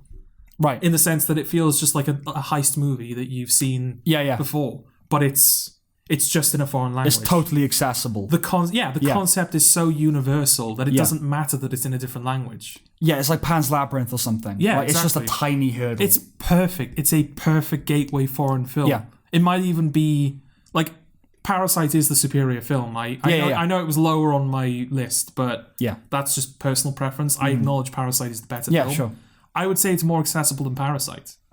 Yeah. It has more appeal than Parasite. Yeah. Why is it not available? Why has no one picked it up? It's one of the like best performing Thai films of all time. It's been screened at festivals over here. It's gone global on the festival circuit. It's just not been picked up in the States and it's not been picked up in the UK. And the DVD is available, right? There are DVDs and Blu-rays out there, but they're all like Region 3. No, they're not even Region 3, I don't think. Like Region 4. Oh, there are no Region 2s. No. Oh, so you don't have the DVD or anything? No, I can't. There is no Region 2 DVD. Available. I can't get it. Yeah. I know about like region unblocking and stuff, but I don't want to go through the hassle. I just want the DVD. I know. We're almost at an end. The thing is, like, I think Homeland... Mayhem. There's a DVD of Mayhem, but there's not of Bad Genius. I know. Season 8 of Homeland has just gone on Netflix. Right. Which makes me worried that it won't come out on DVD. Yeah. I've got the first 7 seasons on DVD. Oh, God. And just the last one they're not going to release. Yeah. I have to hope at one point they will. If I get that, my DVD collection can be done. Okay. Because there are no hanging threads there. No. Oh, and the final season of Better Call Saul. Okay. I'll need that. And then you can never do DVDs again if you fucking want. Yeah. But, like, I need to finish the ones I've got.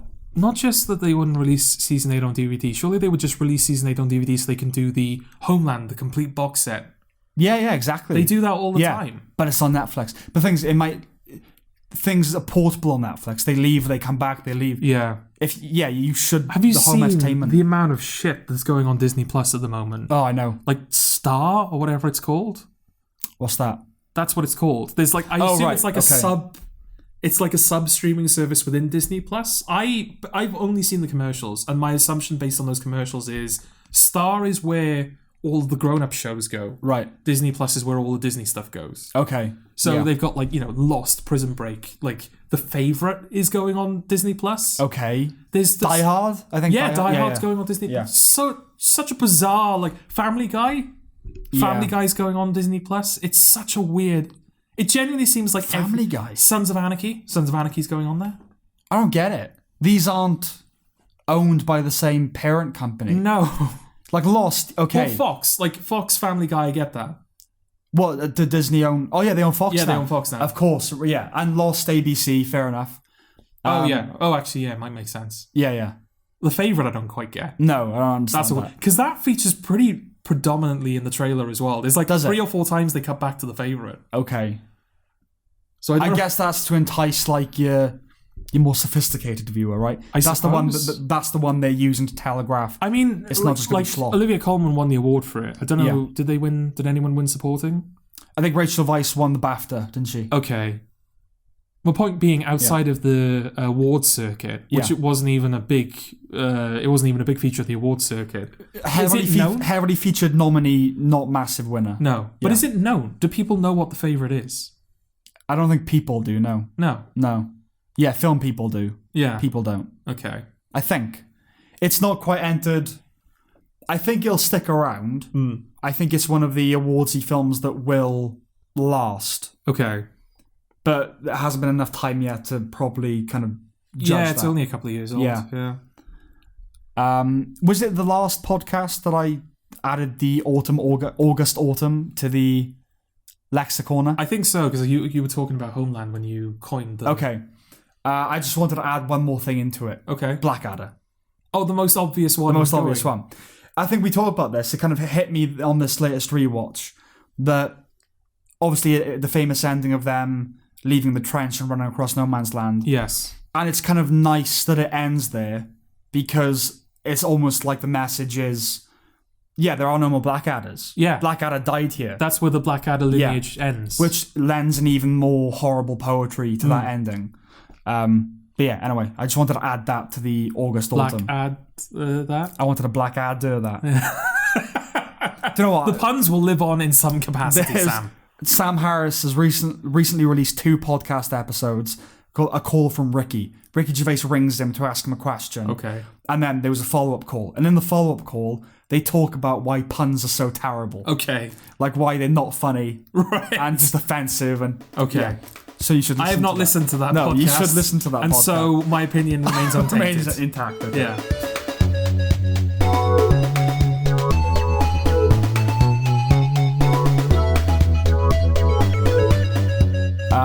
Right, should we talk about...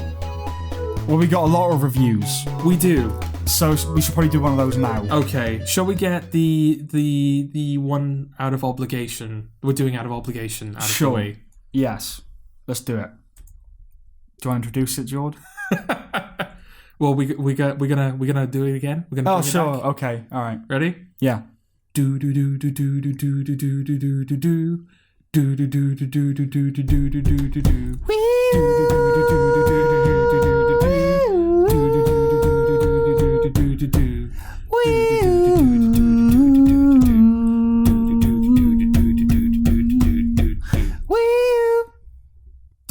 Doctor Who. It's Doctor Who in case you didn't guess. Yeah. Is this the final ever review of Doctor Who on this podcast? Never say never. I am. Okay, but you said never before this special, didn't you? No, I said I would watch the special. Oh, and that was going to be the cutoff point. That was going to be the cutoff point. If it didn't win me back. Okay. Spoiler alert. Well, it didn't win me back. I have an obsessive compulsive obligation to watch all of it now. Okay. So I'll still keep You do watching. realise you're condemning yourself to watch a show without Bradley Walsh but with John Bishop? I know. I know. But they won't end it, Jord. No, they won't They end keep it. refusing. They won't end it. Not only will they not end it, they won't end this fucking Chibnall. I know. Bullshit Chibnall era. It keeps not ending. Yeah, it does, doesn't it? I can't remember much of anything about it, to be honest with you. It was a long time. I mean, yes, this happened on New Year's Day. This is the New Year's Day special we're talking about. We're recording this episode on the 20th of February. I'm assuming neither of us have rewatched it since New Year's Day. I have not. And I'm going to assume that you didn't remember anything about it pretty much as soon as you watched it, right? As I was watching it. I was forgetting You what was forgot happening. that you'd watched it Yes. as he was like, oh shit, I'm watching Doctor Who. Yeah. When did I start watching this? Jolting back, yeah. Yeah. So yeah, this is genuinely out of obligation because I don't know what we're going to say about it. All I can say is that, it needs a total renovation. It's poisoned from the inside out. Yeah. It needs a total overhaul. It just needs... Forget about continuing it and kind of rebooting with a different actor and a different writer. I think you need to go back to square one now. And if you're going to carry it on, total reset. That's the thing. I don't know with the amount of history. I know, and that's the thing. It's that amount of history and what has been done with that history. That's why it needs to be rebooted because it's got so much baggage at this point. Yeah, and I'm not saying necessarily negate it, like vanquish it, say it was all for nothing. Yeah, there is a clever way, I'm sure, of kind of having your cake and eating There's it. even like not clever ways of doing it. Just like, this Doctor exists in an alternate universe. Sure, yeah, exactly, something like that. Yeah. All that stuff is still happened. Yeah, it's still canon. Kind of do what Crash 4 did, because I'm playing Crash Bandicoot 4 at the moment. Right. A lot of it at the moment. Yeah. And what that kind of does, obviously it's called Crash Bandicoot 4, and so to the outside observer, it's like, everything since Crash Bandicoot 3 is now irrelevant, because this is the official fourth one.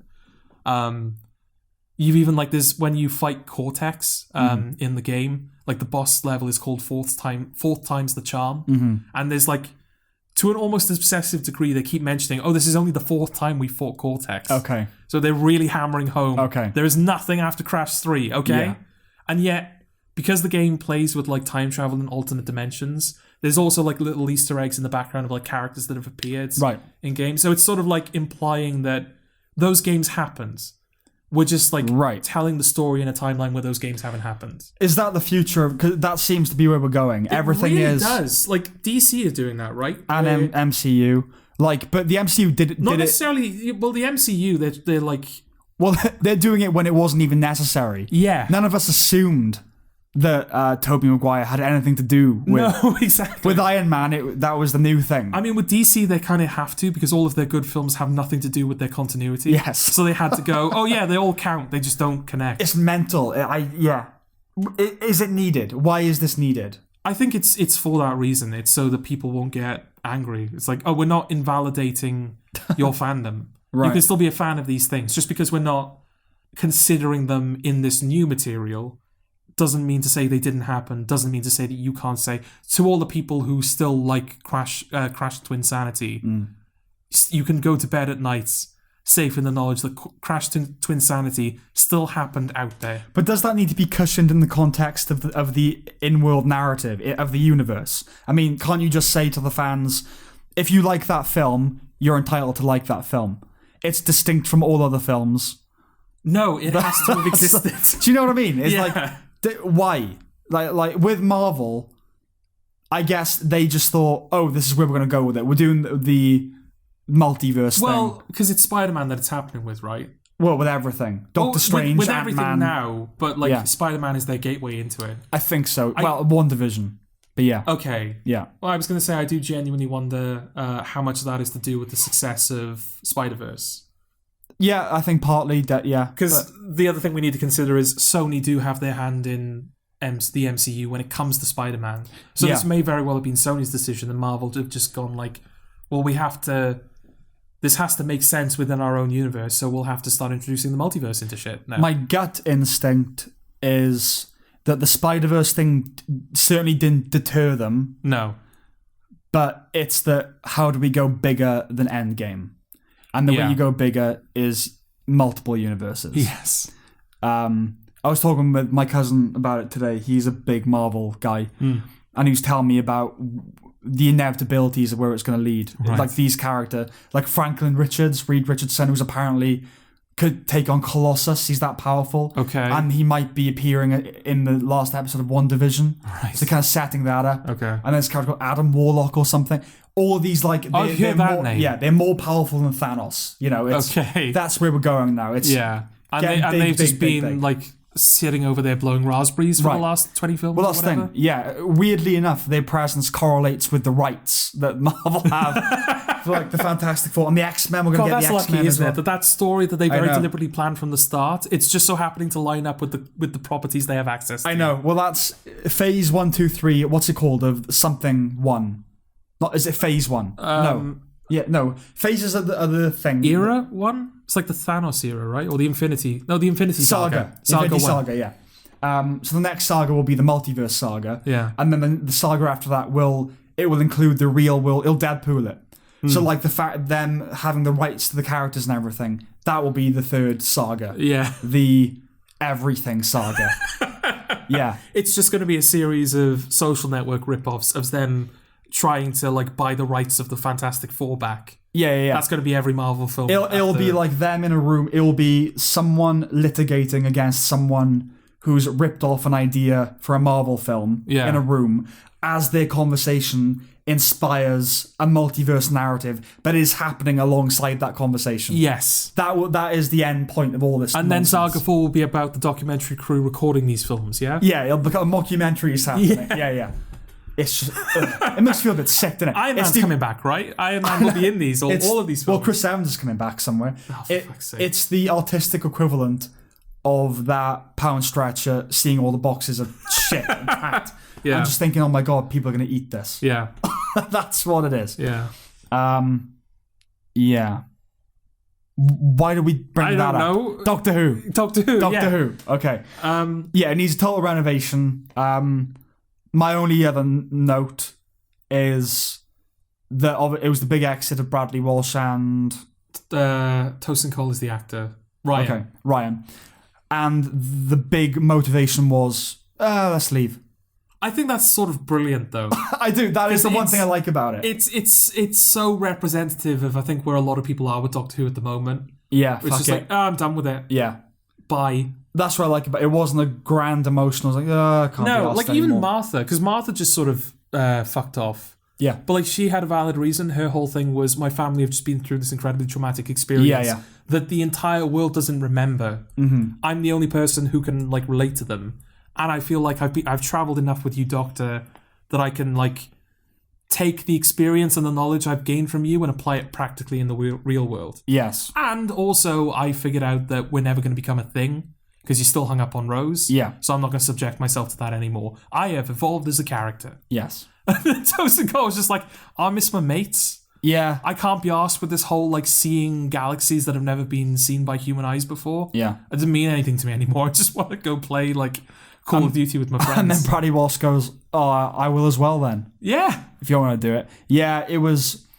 Okay, so the ending with them, the mirroring, the bookend, them on the mountain. Okay, Trying to teach them out. Is that a ghost? What the fuck is that? Are they ghosts now? Because they both see her. That's just typical Chris Chibnall. Artistic license. Yeah. You can't do that. Oh, scripts have like visions of characters that have died. So yes. They both see a character that's dead as like a visual cue that they've grown. They're remembering her. Yeah. Fine if one person sees it. Yes. Not two looking at the same place. That to me implies a physical reality. Right. Do they both look at the same place. They both see her. Yeah. Do they acknowledge that they've both seen her? I don't think so. Okay. They just crack on with it. That might be a step too far. Yeah, like if they both look and go, Did you see? Did you see her? I get it. Like artistically. Yeah. That's what scripts do. So yeah. It's just the idea that her presence is hovering. We're meant to shed a tear, aren't we? Yeah. Her presence is hovering over it's all been about proceedings. this woman that I genuinely forgot about. But like the fact they both look, it grounds it in a physical reality. I don't think it's being pedantic or nitpicky to say, hang on. Yeah. Is that a ghost? Are they seeing a ghost? I mean, is that a setup for the next wacky adventure? Doctor Who has done so much at this point, hasn't it? Yeah. Like, there are no rules. I think like during Moffat's era, you were complaining about the show seemed to be leaping between fairy tale logic and like science logic. Yeah. And there seems to be no distinctions. The poetic logic and yeah. So I guess this is the show doing that again. But I imagine, I can imagine Stephen Moffat sitting down in a room going, okay, we're switching over to poetic logic now, but fuck it. Well, I acknowledge that we're doing it. I picture him just throwing darts at a board that has all the things like poetic logic, sci-fi, fantasy, today we're doing that one, Yeah. I can imagine him knowing that, like, in an ideal world, I would do this better, but this is the way I'm going to do it, Sure. Whereas Chris Chibnall, I can imagine him just going, oh, this is good writing. This is what a story is. Yeah. Like, he just doesn't understand that, it corrupts the... it does have that kind of Moffat, because he has been good. Yes. And even when he was showrunner, there are good things. Yeah. Definitely. But, Chibnall, nothing has been good, really. No. But Moffat, again, when it fails, like, oh, you gave it a go. I don't dislike Moffat when it's bad. I said before, didn't I? If, like, Russell T Davies' Doctor Who is good television. Yeah. It's not great television, it's good television. It knows what it is, it sticks to that, it does it well. Mm-hmm. Stephen Moffat's vision of Doctor Who, if it was done properly, it would have been, like, interesting television. Yeah. If Chibnall's Doctor Who was done as well as he's trying to do it, it's generic television. Yeah. And that's the big problem with Chibnall's era, is that he's not doing it well, but if he was doing it well, it still wouldn't be worth notes. Yeah. Worthy of notes. Yeah. Yeah, it's depressing, his era. Yeah. Like, it's all just, because it's got that Broadchurch thing to it, hasn't it? Yeah. That's our review, I guess. I mean, there's nothing else to say, is there? Well, the Daleks are in it. Were you at least happy to see the Daleks again? No. Were you?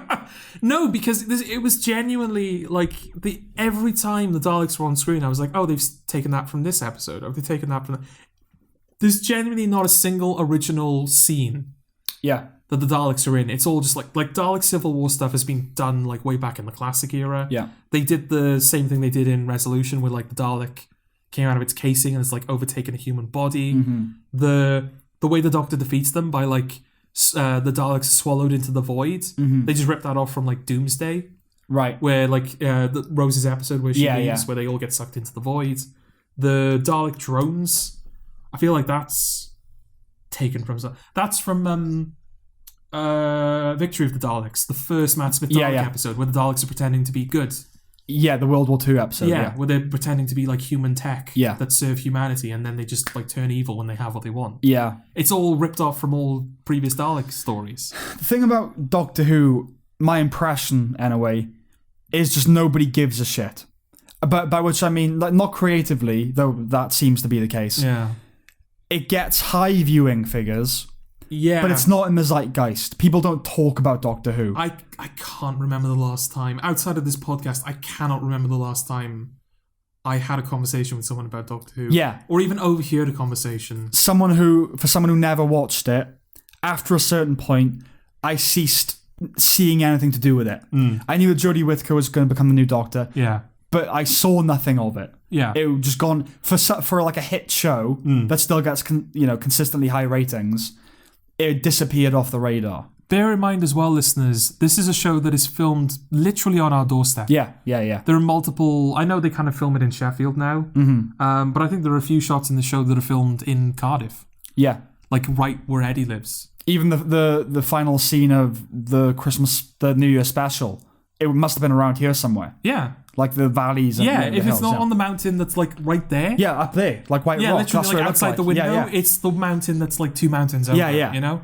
It might be, I don't know for certain, it might be the mountain that's like overlooking the valley of Dad's butcher shop. Yeah, they're on the valley. Yeah, I think it's that one. I think it is. But yeah, gone. And just nobody cares. No. The people watch it. I guess some people like it. They must do somewhere. But do you know what I mean? It's like it keeps getting high ratings, but nobody cares. The spirit has gone from it. And that is kind of represented in its aesthetic as well.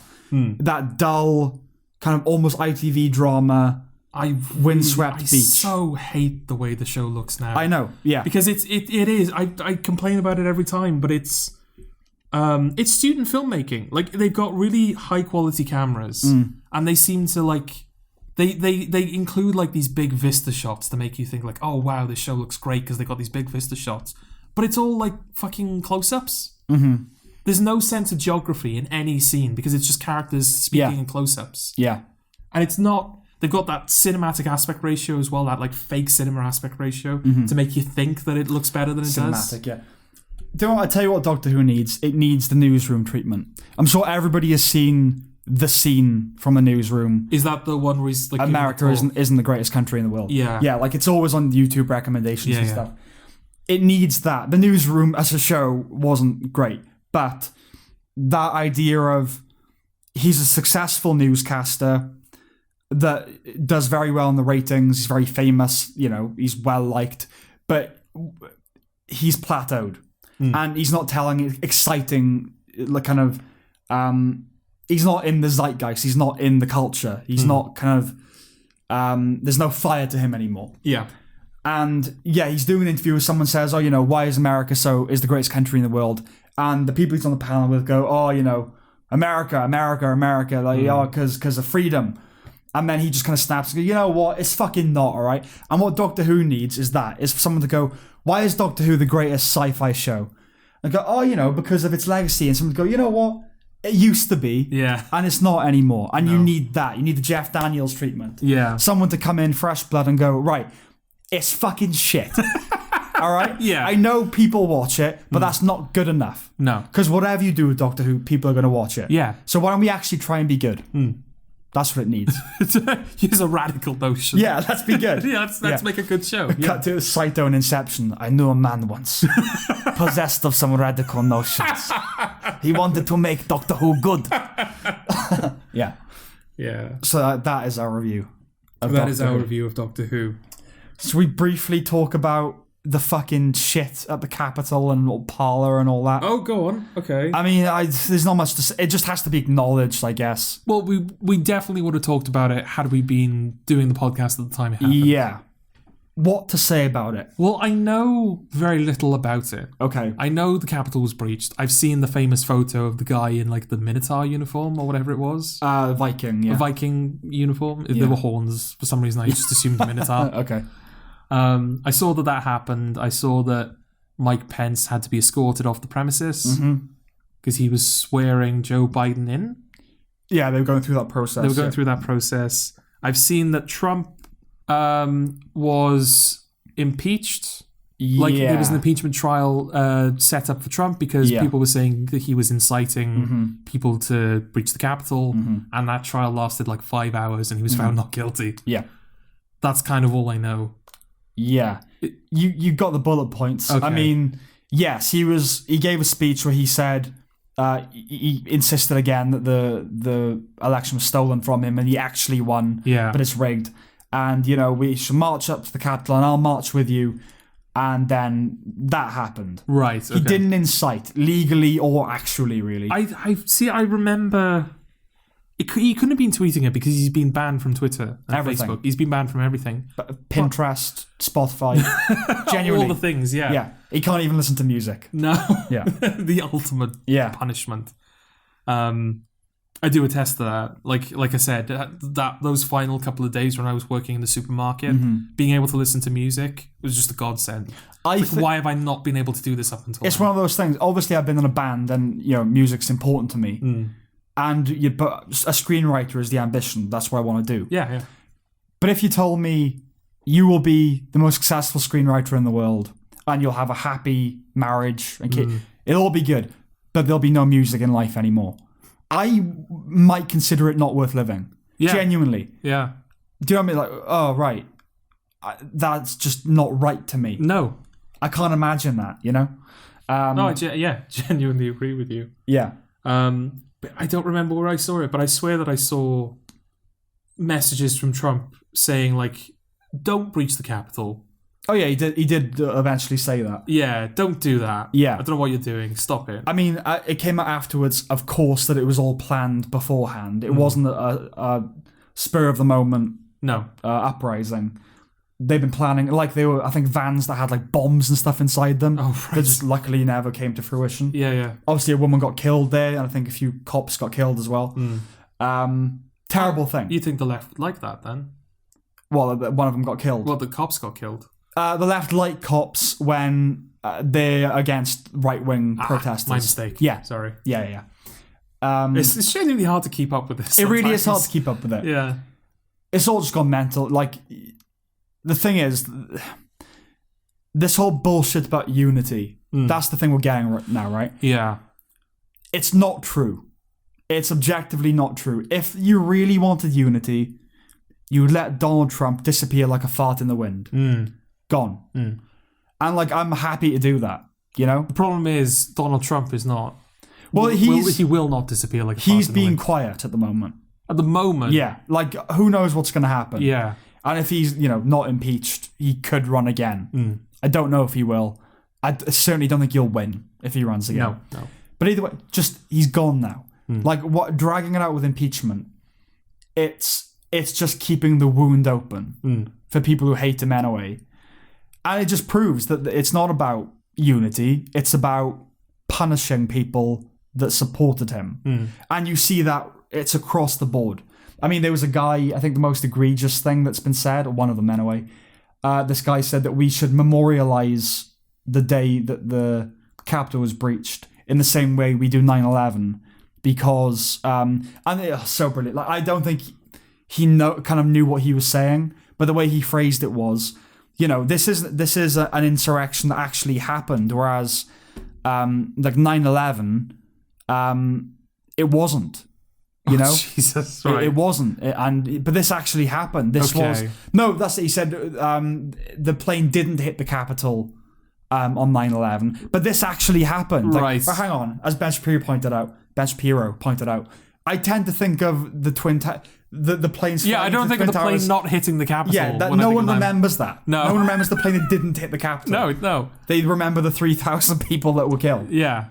So that was just the most stupid. He was basically kind of... it was on the XFM show that Ricky Gervais did with Steve Merchant and Pilkington. It reminds me of that, where they were talking about Cliff Richard. He was doing an interview, and he said that I've now sold more albums in Britain than Elvis Presley, and that's only because he died anyway. It's like everything he says is like a disguised boast. Okay. And it reminded me of that, of like, it was like 9/11, but this is actually it's actually kind of worse when you think about it. Right. Like 9/11 didn't even hit the Capitol. Yeah. Do you know what I mean?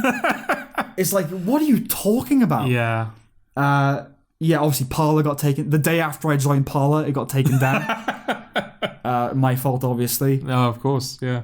I don't know. I mean, there's not much to be said other than, it's clear this is all going to continue then. Yeah. Donald Trump. Yeah, we're not done with Trump yet. We're not done. Clearly. With any of that. And Gina Carano recently was let go from The Mandalorian. Yeah. What was it specifically?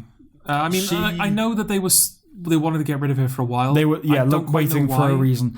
It was a picture. She tweeted a picture of, I think, a Jew in Nazi Germany, or Jews in Nazi Germany, and basically said, in 1940s Germany, people were discriminated against for their beliefs, and they weren't allowed to think this and do that. How is that fundamentally different from what the left is doing in America today? Okay.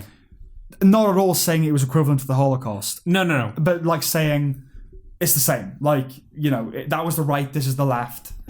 The sort of the motivation. Yeah, the censorship is and similar. Yeah. Not the outcome. No. And that was what they kind of used to fuck her off. Is this the part where I bring up that Mulan was filmed next to a concentration camp? Yeah, the Mulan thanked the province that was doing that. Yeah. That is like clearly allied with China in loads of different ways. Yes. Fucked. Hypocritical. Fucked. Just fucked. I tell you what, it was so refreshing. The other day, the landlord of the house in which I live, his father came with a guy to look at to do a gas check, right? Okay. And the father just came to kind of just, check what the house was like. And they know that I'm an aspiring writer. Okay. And they saw how's the writing going. So it's nothing about that. So, but trying to get any comedy on TV now, it's just fucking impossible. the father, I'm going to use the word because I'm quoting him. I see. He said, yeah, I tell you what, they say, the N-word, we use the N-word now, don't we? But you watch it, and black people, this, nigga that, they're saying it to each other. Yeah. Like, like, oh, my nigga, like he was... Yeah. I was like, it's kind of out of the mouths of babes almost, but he's right. He is right, isn't he? Like, well, it's a different context. Yeah, but like... They're taking the word back and all that. But he's right, isn't he? No, he is. That's the thing, like, with all the complexity removed, he is right. Yeah. That's the thing. And it was so refreshing, like, yeah. Like, I remember, because when I was a kid, that's kind of how I thought about things. Mm. And then I went through my little woke thing from like 13 to 17, 18. Mm-hmm. And like where you defended Islam all the time. Yeah. It's actually a religion of peace, that sort of thing. Yeah. And then I came out of that. And it's just nice kind of being back and, I was right the first time. I was right the first time. I'm not saying we should all be going around saying nigga this, nigga that. No. But yeah, he's right. Yeah, we're not an island in this. Like, people do know that this is like ridiculous. Yeah, normal people. Yeah. Okay, should we do another review? Yes. Which one are we going to review? We got a couple of reviews to get through. Should we do Tenet then? Okay. Right. I haven't got any notes for Tenet because I didn't know we were going to be talking about it. Oh, right. Okay. But I have seen it. Yes. I thought that was one of the ones that, like, it was weird we didn't do Tenet. So we're going to have to get around to it one day. I think that's why. Just we've gone so long without talking about it. Okay. It's like, I don't think we are now. Oh, right. Okay. But you watched it. Well, we are, bitch. We are, bitch. Take that, reality. You. Yeah. Okay. What are your thoughts on Tenet? I get the impression that people don't like Tenet very much. I think that's an accurate impression. Yes. Yeah. Take out of the equation the fact that this was supposed to be the film that revitalized cinema, which wouldn't have meant anything anyway because virus infection rates spiked, so we all had to go back indoors anyway. Yeah. It didn't bring people back to the cinemas. I think even if you take that out of the equation, people are like, yeah, this is not a good film. Mm-hmm. I don't know. Okay. I wouldn't call it good. No. It's definitely one of Nolan's weaker offerings. Yes. I don't know if it's his weakest. I think it's his weakest since his first. Okay, and you're talking about the one prior to Memento? Yeah, following. Yeah. I think it's his weakest since that. Okay. Why? It doesn't make any fucking sense. Okay. Is that just par for the course when you're dealing with a concept like this? It needn't be. Okay. I mean, okay, we've talked before, I'm sure we have, about the kind of ne plus ultra of directors that, they have a style or a certain technical thing, and then you can witness the expansion or development of that style where it reaches a natural endpoint. Yes. Denis Villeneuve, from Prisoners through to Blade Runner, that kind of visual technique of stark, and it gets starker and starker. Yeah. Right, and you end up with Blade Runner, and now Dune, who knows, right? Yes. Nolan, it's been concepts. Timey-wimey. I was going to say time specifically, he seems to like playing. Yeah, timey-wimey space. All of his films, to some extent, maybe with the exception of The Dark Knight and Rises, have kind of dealt with it, with time. And he's leaned into that to the point where he hasn't bothered doing the character stuff. Yeah, that was one of the more surprising things. Yeah. Because Nolan, I think, broadly is considered to be a very cold filmmaker. Yeah. Isn't he? He's like the modern day Kubrick. He's Kubrick, yeah. And so... No, I don't even think that's fair. I was going to say, most people don't think of character when they think of a Nolan film. They think of, the presentation of it and sort of the way that it plays with time, whether that's just the manner in which the story is told or whether it becomes a component in the story. Yeah. But then again, Heath Ledger's Joker is probably the most iconic Nolan, one of the most iconic Nolan things. Yeah. And that is very much a character. Yeah. But yeah, I was going to say, he seems like a very cold filmmaker. So I think he does prefer that aspect of filmmaking. He prefers, putting a film together in an interesting way or, playing with a central concept the way time moves and stuff like that. Yes. But he's always at least acknowledged character.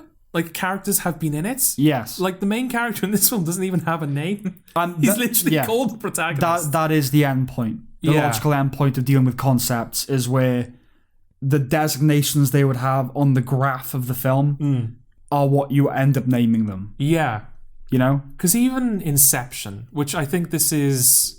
I don't know if you could call this a companion piece to Inception. I think it is in some ways, yeah. Yeah, there are sort of aspects of both films that are similar. They're both kind of James Bondies. International kind of espionage-y, big action movies. Yeah, that deal with... I mean, Inception dealt with dreams. Yeah. Tenet is dealing with time, but, very high concept sort of tools the films are working with.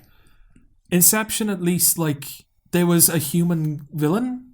Like, they took, like, the... what was his name? Cobb, yeah. Cobb and his wife. Mm-hmm. That was, like, one of the main obstacles of the film. He had to sort of make peace with his wife in order for them to be able to pull off the heist. They kind of found a way of working character conflict into the story.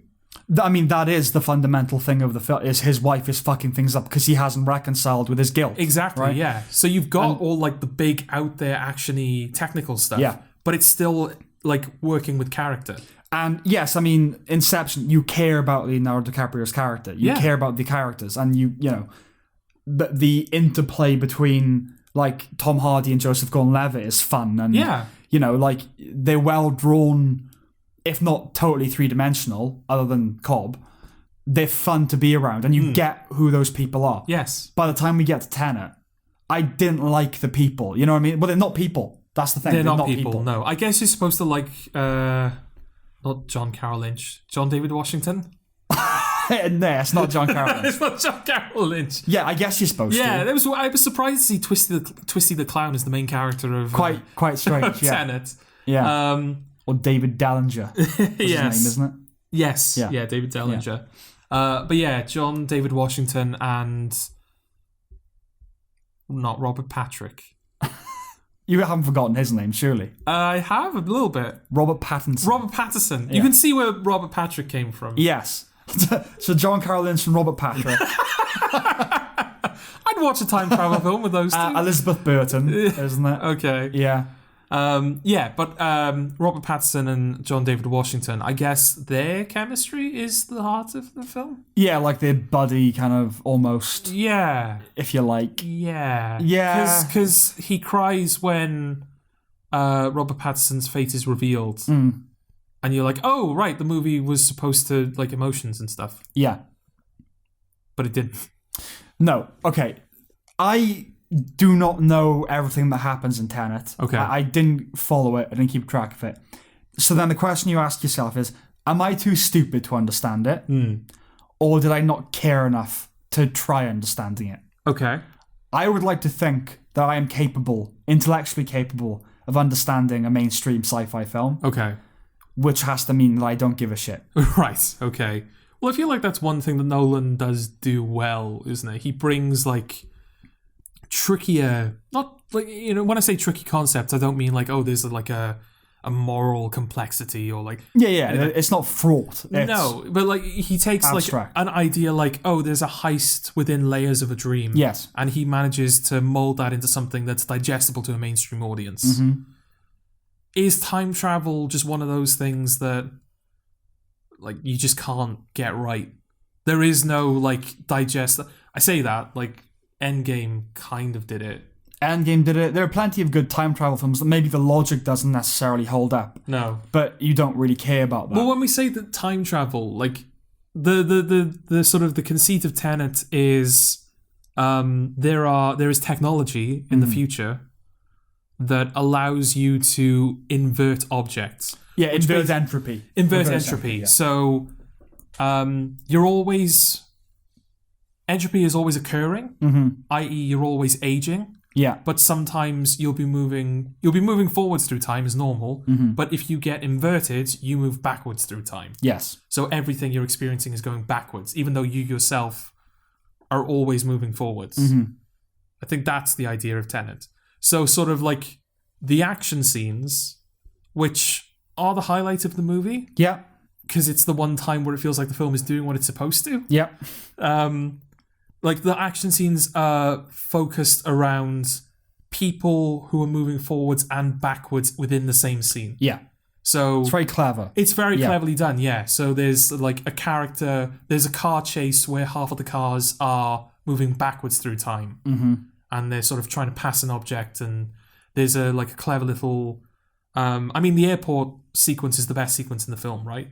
Yes, it is. Both of them, because it's a scene that happens in the film earlier on, and you're like, oh, this is just a scene that's getting the story going. Yeah. And then because the characters start moving backwards through time, they return to that scene. Yeah. And you find out that they are half of the participants in that sequence. Like, you didn't realize. There's a point where, like, the main character's fighting himself. Yeah. And that's, like, a reveal later on in the film. Yeah. Like, not even the main character knew that he was fighting himself. Yeah.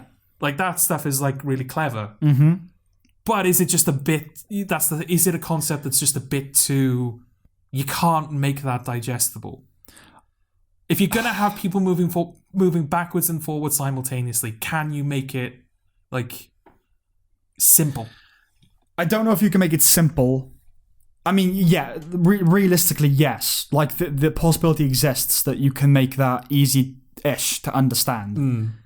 It takes a damn good writer to do it. Yes. Like, the best writers make complex things simple, right? Rather than the other way around. Yeah. Unfortunately, I think I'm probably the latter. Oh, dear. I probably take simple things and make them more complicated than they need to be. Yeah. But I am sure that Tenet, if you worked it out on a graph and you got all the experts in, it would be totally rigid. It would make total sense. But my response to that is just to go, oh, well done. Right. Like, so what?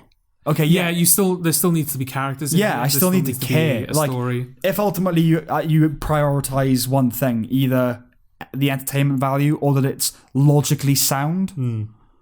If it comes down to one of two things, it's got to be the former. Yeah. I'm not saying you compromise the logic of your film for that, but it's the fact that the film seems to be so obsessed with its own logic. Yeah. To the point where it spends but a lot of like the opening of the film is the film trying to explain itself to you. Yes. I don't know if Tenet would have been better if it was if they kind of being John Malkovich'd it. Right. Where it's like, oh, this is just this, like some objects are inverted, technology in the future, that's all you need to know. We don't need to go into the specifics of like, you have to, like in order for you to catch a bullet, you have to have been the one to drop it. Yeah. Like the fact that the film is going into so much detail to try and get you to understand it. But I don't know whether it would have been better if it just went, some shit moves backwards, let's catch bullets for the next 2 hours. That's the thing. It's an impulse I totally get because I couldn't do that. If I was writing Tenet, I couldn't bring myself to a point where you go, oh, just don't worry about it.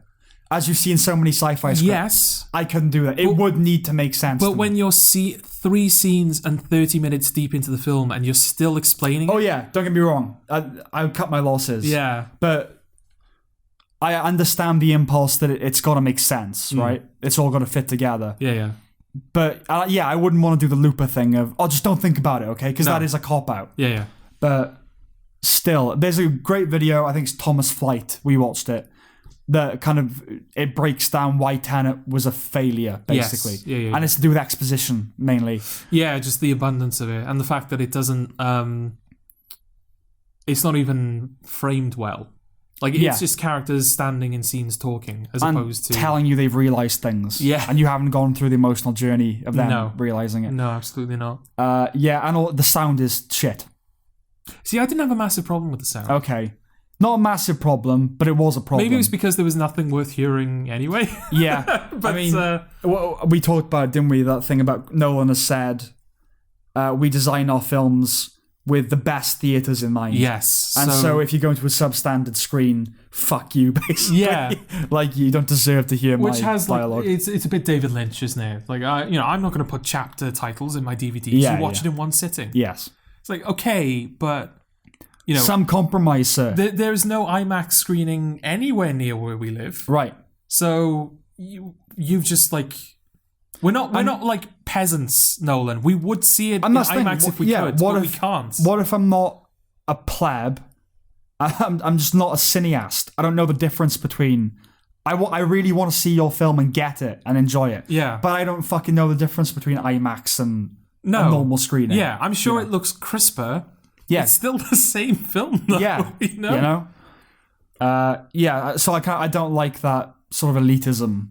No, it's a bit disappointing. Yeah, but I get it, though. Admitted it. I think Nolan probably is conservative. Yeah. That's my, Yeah. we will try to agree, obviously, but there's that running through his films. There's definitely conservative. But I mean, like, the only things you can really judge it against are Inception and Interstellar, because everything else has been written with collaborators. Yes. And I think Jonathan Nolan is probably a big part of the reason why The Dark Knight is great and why The Prestige is great. Yeah. Yeah. But we have Inception, so it's not like we do have Inception. It's not like he can't write characters. No. He's just chosen not to do that. He's chosen not well, to. Even Interstellar, for all of people's problems with it, there is an emotional heart to that film. No. The problem with Interstellar, at least from what I remember, is the fact that it has an emotional heart to it after not having an emotional heart for the last 2 hours. Well, it seems very like it's going to be sort of more Nolan-y, where it's kind of cold and logical, and then all of a sudden it kind of turns into a Spielbergian. Love is kind of the guiding force. I don't know. I mean, it's been a while since I've seen it. I mean, his relationship with his daughter is the foundational thing of that film. To be fair, yeah. I mean, that line. Was it love is the only thing that transcends? Oh yeah, some bullshit. That's unforgivable. Yeah. That is unforgivable. That's him not being able to reconcile the concept with the feeling. But yeah, like even that has got something. I mean, when McConaughey sobs as he watches them get older over that's great. That's proper great cinema. Yeah.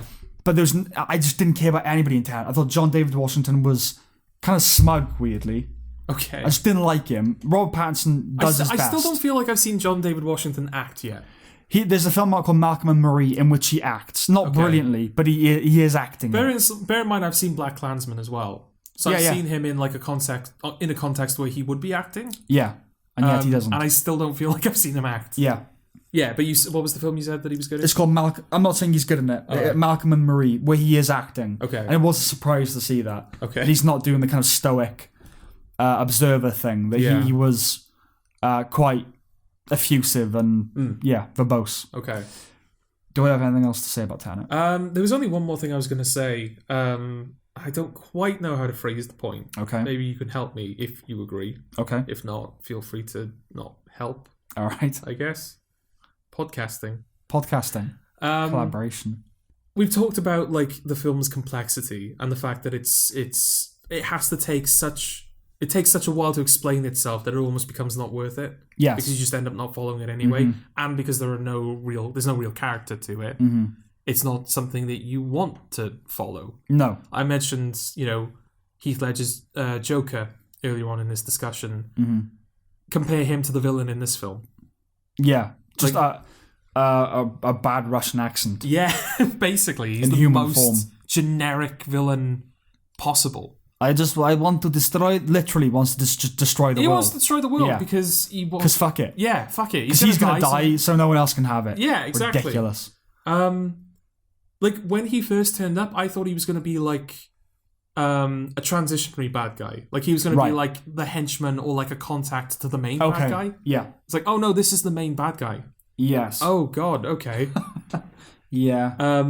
And yeah, so my point was going to be, despite its complexity, it feels like one of the simplest films he's done. In what way? Because it feels like if you just strip away the exposition and the concept and the fact that, when you've got people running backwards and forwards through the same scene, it is a bit like, oh, okay, I got to focus now. Strip all of that out. Tenet's basically just a straightforward action movie. It's basically just this guy has this mission to stop a villain from destroying the world. And it's basically just exposition, action scene. Right. There's no character. Yes. There's no metaphors that the film is playing with. There's no, like, heart, like, thematic, moral heart to the film. It's literally just, we're setting up a heist right now. Now we're performing the heist. The heist is happening. Yes. In that sense, it's kind of like not quite as simple as, like, Commando. But it's sort of that. I know. It's a similar thing to that, where it's just like, it's just a series of action scenes and then stuff between them. I just think it didn't have time for anything else. Like when it was done It's explaining like 3 itself. hours though, right? Yeah, I know, but like of all justifying itself, you know? Yeah. There was no time for colour or subplots or subtext or meaning or value. Yeah. But yeah, I think there's an irony to that like one of what people are, they're accusing it of being one of his most like needlessly complex films going, and it's probably one of his most simplest. Yeah. I think that's everything we have to say about That's it. Okay. Do we recommend it? Oh god, I don't know. I'm gonna say no. I'm gonna say no. I don't know who the audience is for it. Well, people who like action films. But it's not a good action movie though, is it? I guess the people who liked Inception, like they would like Tenet. But we liked Inception. We did. I'm talking about who the audience is supposed to be, not, Oh, it's supposed to be. They like it okay, or not. okay. No, who is the audience? Like, if we were going to recommend it to anybody, who would it be? I can't think of anybody. I guess the people who liked Inception. But we are those people. We are those people. No. My point is, Sam. Yes. As people who liked Inception. Yes. You didn't like Tenet, and I'm really on the fence about it. Right. Because I really like the action scenes. I think they're very well done. Yeah. And based on what people were saying about this film, I was expecting it to be terrible. Okay. And I didn't think it was terrible. Right. I just didn't think anything of it. Okay. At the end of the day. Yes. Also, yeah, this film is nearly 3 hours long, and in fairness to it, it didn't feel like a 3-hour watch. Okay. I'm not saying that like the time flew by, but I didn't struggle through the 3 hours. Okay. Which I was expecting to. Mm-hmm. So yeah, the point I'm making is people who didn't like Inception, it's probably not worth bothering with. Right. People who did like Inception, you have the best chance. I see what you're saying. Of liking Tenet. Okay. Do you agree with that? Yeah, fair enough. If you didn't like Inception, you're not going to like Tenet. No. If you did like Inception, there is a slim chance you might like Tenet. There's a chance you might. Okay, fair enough. Okay. Right. Soul. Okay. Soul. Okay. Go.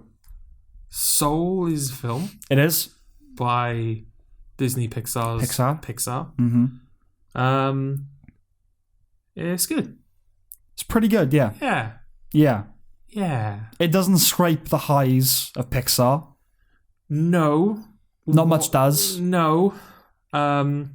Yeah, with the sort of understanding that no Pixar film is going to reach the heights of The Incredibles and like Toy Story, and I'd put Monsters Inc. up there as well, Finding Nemo as well.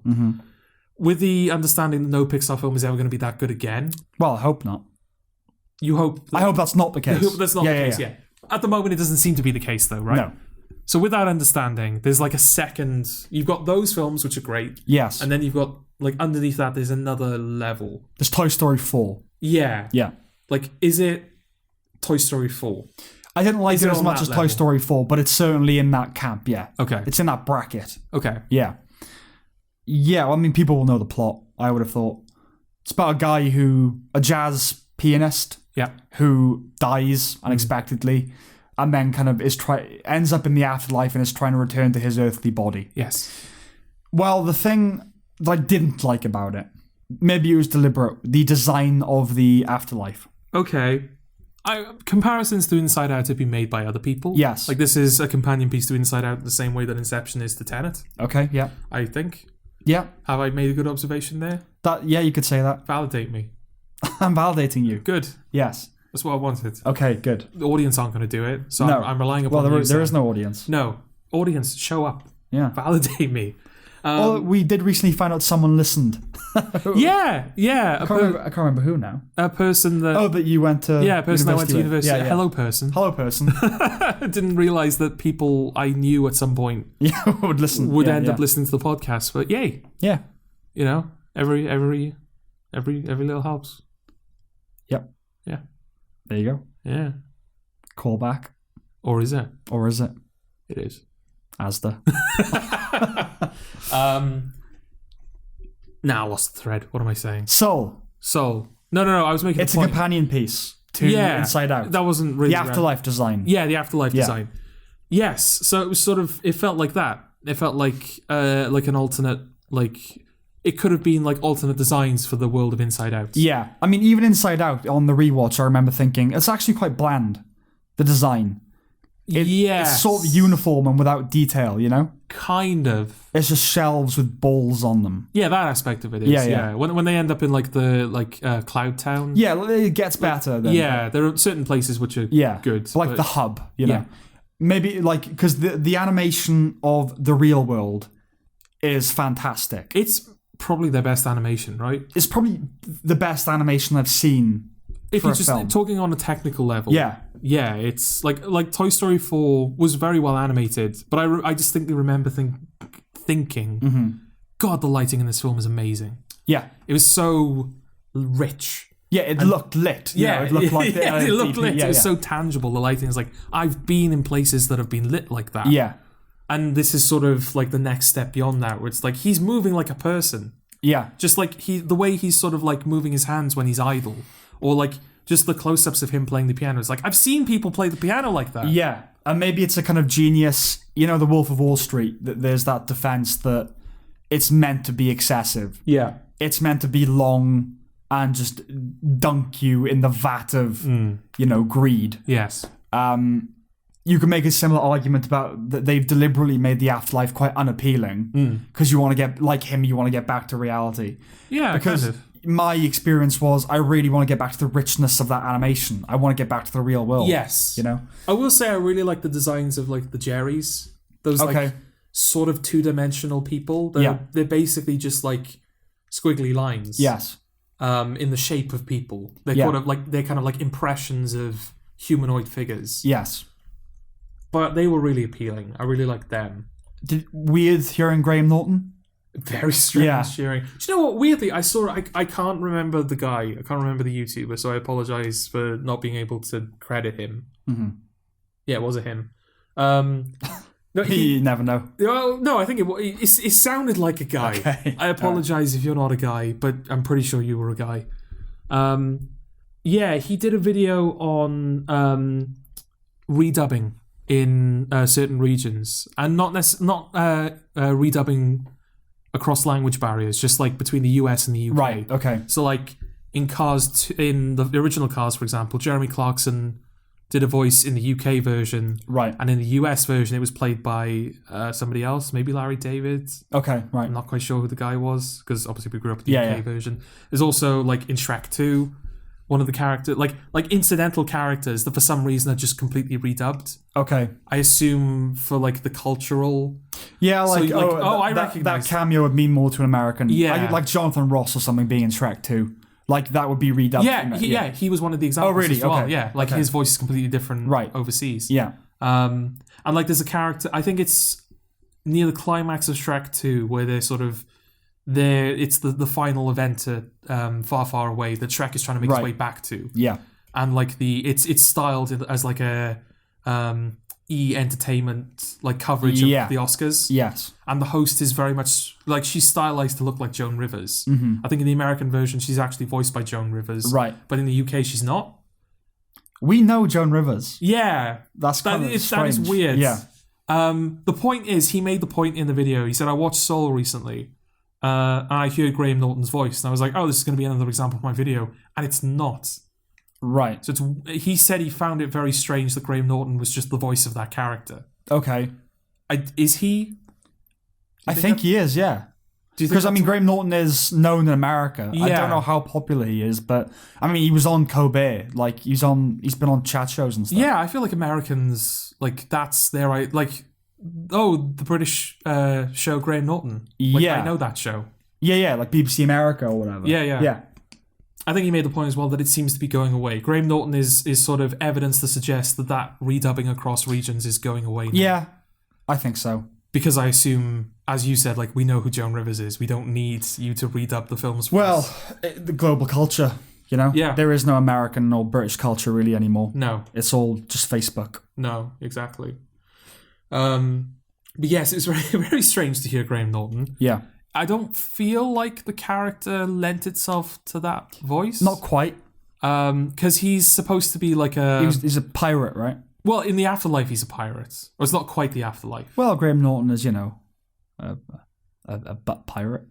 Oh, okay. Yeah. Oh, no. Yeah. Sam, if we succeed at what we want to do in life, we may end up on the Graham Norton show. No, we won't. No? Writers on the Graham Norton show. Well, I don't know. Here's the writer and editor. So no one gives a shit about us. I don't know. Like, okay, like, what if we make a thing? Like, oh, you direct it, and like we end up on a thing. I think I've seen maybe 2 or 3 directors on Graham Norton in its entire history. Right. And you're talking Quentin Tarantino. You know, directors who are stars. Okay, what if you succeed as a singer? And you get booked to do the Graham Norton. You're going to be booked. And you're also on there. For some reason, In the band. You're in the band. No, like, the band, blah, blah, blah, and the guy who did their music video, I guess. The guy who edited the music video. Yeah. You're going to be on the Graham Norton show because you're like a British up-and-coming band. Right. And he does those occasionally in between, you know, the American ones that people actually know. Mm-hmm. And this is going to be clipped. And you're going to have to answer for yourself. I call him a butt pirate. Yeah. Well, I like to see him deny it. He's famously a butt pirate. Well, Graham Norton, I suppose I'll put that in so that he can end the clip there. So that gives him like a smooth transition into his little... Well, are you, Graham? Are you? Just imagine that on the show, him playing that, like that was quite unkind. Me just going, disprove it. Prove me wrong. Prove me wrong, Graham Norton. Yes, so in the sort of afterlife, he's a pirate, but in real life, he's like a... Well, he has bongos and smokes weed and is dishevelled. And he's one of those. Yes. Not Graham Norton. No, it's a bit miscasting there. Which is strange because like everyone else is pretty well cast, I thought. Yeah, it's quite a good voice cast. I mean, like you've got obviously like, you know, Jamie Foxx. I don't think like, oh yeah, he's like perfect for the role, but he is... I feel like his voice works for that character. Yeah, he played Ray Charles, you know. Yeah, exactly. Tina Fey, she works for... Yeah. They kind of justified a little bit in the film. It's like, oh, I specifically chose this voice to annoy people. Right. I'm not saying that like Tina Fey's voice is annoying. Yeah. I'm saying that like they kind of... It wasn't just stunt casting. Like they kind of tried to justify their choices within the character.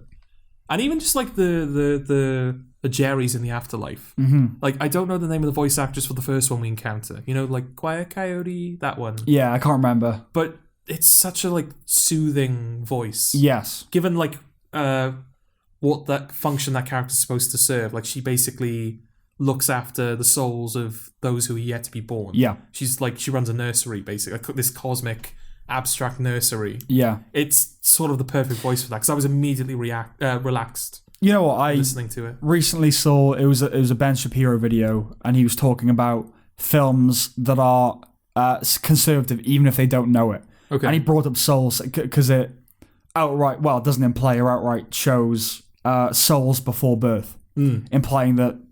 Oh, okay. You know. Oh, interesting. Yeah. So yeah, they probably didn't even consider I wouldn't have thought so. I don't think it's a pro-life argument. No, it's not. Especially since like.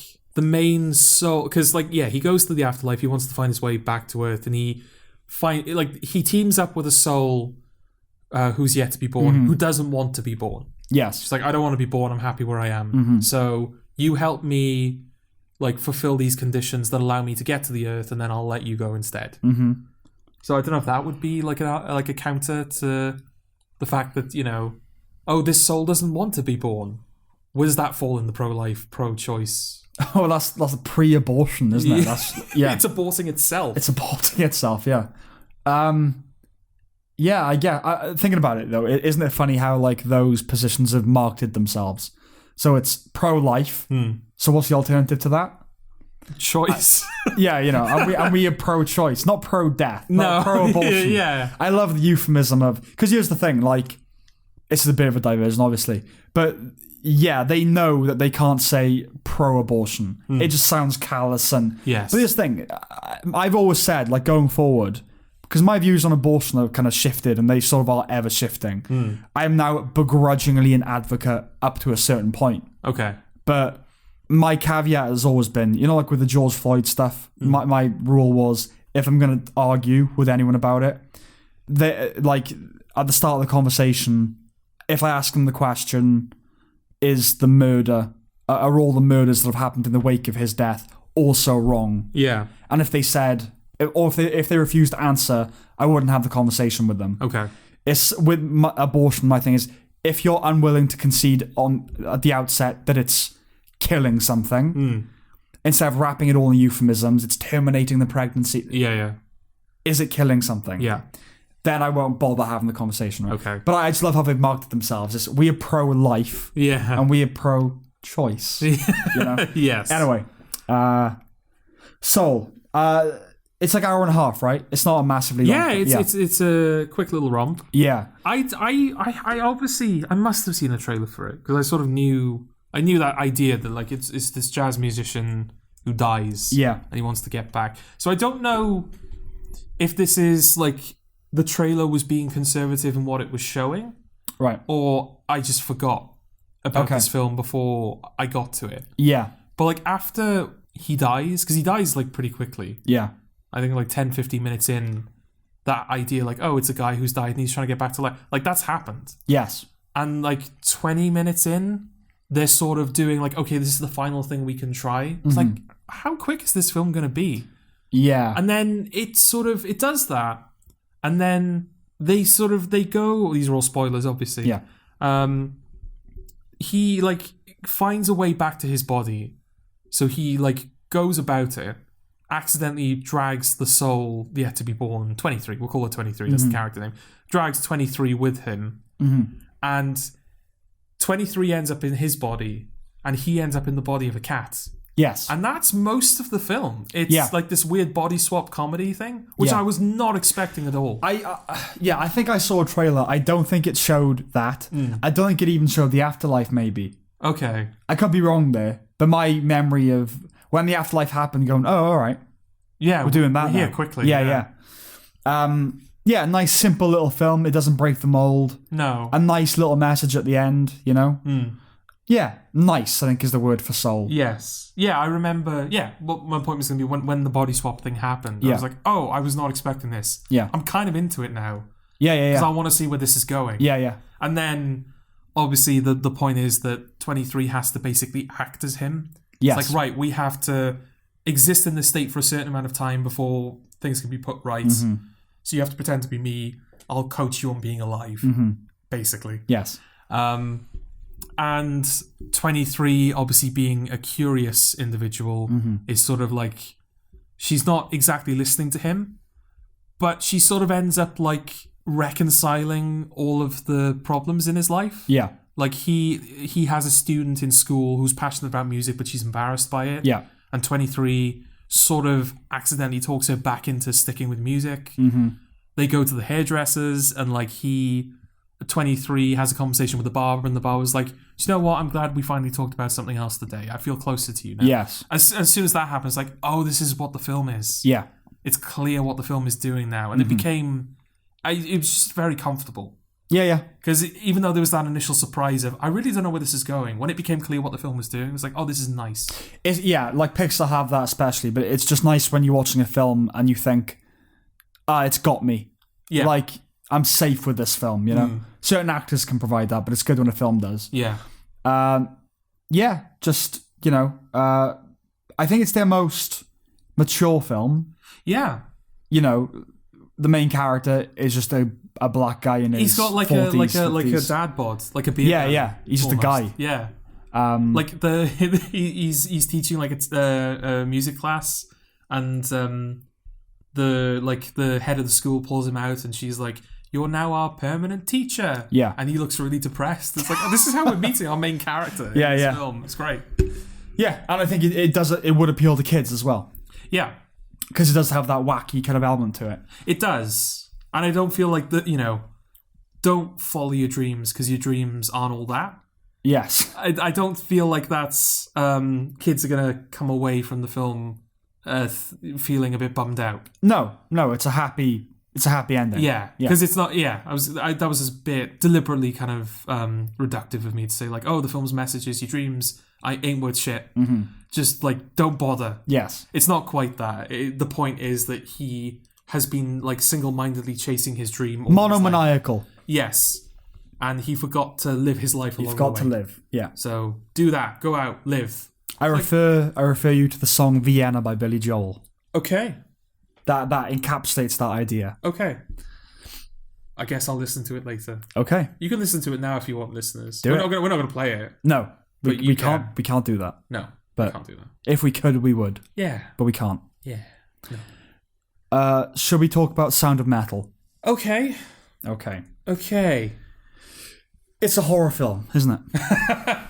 Well, I think I said to you, I've seen that in the comment section of nearly every trailer. I don't read that dross. No, but like that doesn't seem to be a lot of people seem to think that. Although they think of it more through the prism of, if you're a drummer, this is a horror film. Oh, I see. Whereas you're just saying, no, this is a horror film. Yeah, it's a horror film. Going deaf. Yeah. I mean, I have that kind of anxiety anyway. The idea of like slowly going blind or deaf or that is just like sits with me. You know what I mean? I mean, the film kind of messes with your senses. I mean, there are points where the sound cuts out and you think, right, is that me or is that the film? There are like large. I won't say large, but there are certain there are times in the film where multiple scenes will go by where not a single character talks and not a single sound happens. Yeah. You are just like experiencing the film in complete silence as the main character is. Yeah. It's a deliberate technique that they use. Do you suffer with tinnitus a little bit, right? A little bit, yeah. And me too, a little bit. Like in the past, like medications have made it flare up and stuff. So whenever something like I'm watching a TV show and the sound suddenly cuts out, I do always think, I always have to go, yeah, so I can hear myself. It's a little. Do you know my mum? Actually, she suffers with it a lot worse than I do. Yeah. To the point where I can't quite remember. We were talking about this the other day and we couldn't remember exactly what the film was. I think it was Baby Driver. Okay. Because Baby Driver starts with the sound of tinnitus, doesn't it? Yes. That's the idea of the film. Is the main character suffers with tinnitus, so he's constantly listening to music to drown it out. Hence the central gimmick that the entire film is happening in time with the soundtrack. Yeah. Because that's just how he lives his life. So yeah, the film opens with tinnitus. Yeah. And it's shrill. The sound of tinnitus is shrill. And we all picked up on it. We're like, oh God, that doesn't sound nice at all. Yeah. And my mum was like, what are you talking about? Oh, because she just thought it was... I don't know whether it just cancelled, her tinnitus cancelled it out. Yeah. Or whether it's just, she can't... It's like a frequency that she can't... Yeah, she doesn't register the frequency anymore. But we were like rewinding it and playing and she was going, complete silence. I can't hear anything. Right. Or at least I can't hear... Yeah. The sound that you're saying is playing. Oh, do you know, there was about a month, I think I told you about this, a month or two ago, Mother and I were watching something, and I had the laptop hooked up to the TV with the HDMI cable, and all of a sudden, just this piercingly horrible, right? And, like, beyond tinnitus, because, like, tinnitus, it's horrible, but it doesn't hurt that badly. Depending. Not all the time. Yeah. Not at the level I have it anyway. Yes, for me it's just ringing. Okay. It doesn't hurt, right? This hurt, and it loud. You know, like those alarms they've got for young people? Yeah. Like, it was like that, right? Yeah. But worse. And I said to her, what's that? And she went, what? She couldn't hear it, right? And I was like, you can't hear that. So all of a sudden I start getting worried, like, oh fuck, it's me. Something's blown. I've got it. So I walked outside, and it got quieter and quieter. I was like, okay.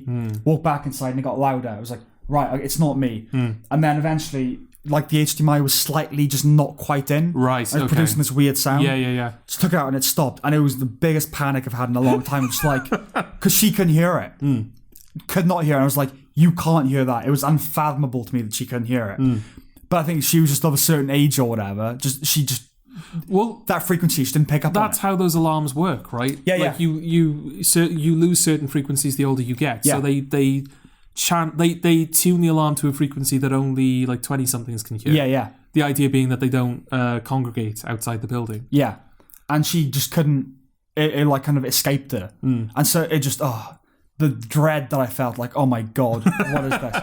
Well, that's the thing, like, because in this film, obviously, the premise of the film is that there is a heavy metal drummer who heavy metal drums. Yes. And through years of heavy metal drumming, he goes deaf. Yeah. Now, in the film, I'm just willing to write this off as a conceit, because I have seen this like as a criticism in a couple of reviews. Right. But I'm just chalking it up to dramatic conceit. Okay. He goes deaf pretty quickly. Yeah. It's almost instant. Like, he goes pretty deaf, goes to the doctors, they say, your hearing's mostly gone. Yes. And because he doesn't want to give up drumming, he goes drumming again, and that kills it off almost completely. Yeah, when I watched it, it did occur to me, I think this is happening quicker than it usually would. Yeah. I mean, obviously, people, I'm sure, can go deaf instantly. Yeah. One, like, explosion next to your head or whatever, and it's gone. It's fucked forever. Yeah, but for him, it's, like, degenerative, isn't it? It just... Is it because of the drumming? Yeah, I think so. It is because of the drumming. Yeah, it would take longer than that. Yes. But yeah, it's a conceit. They've sped it up, whatever. Yeah, which is fine. Because I think that's one of the scary things about going deaf, isn't it? Is that it could take... Again, going back to the analogy of boiling a frog. The slow death. The slow death, yeah. You go deaf so slowly that by the time you realise you're going deaf, it's already too late. Yeah. That's what's scary about it. And the film loses that sort of insidious creeping horror. Okay, yeah. But in favour of like oh God, I'm fucked. There's nothing I can do about this. Yeah. Out of the blue. Yeah, just immediate. It's over. Which is sort of like that, as I'm getting older, that's sort of a concept, a broad concept that I'm liking more. Right. In just media in general. It's just this idea of like, this thing has just happened and people have to deal with it now. Right. You know, like, oh, the world ended. You just have to live with it now. Yeah. Or, you know, like this guy, you're just deaf. Your life is you have to deal with that. You're deaf now. Yeah. What does the character do? Yeah, sure. And that is sort of the film, isn't it? It's this guy goes deaf. What does he do?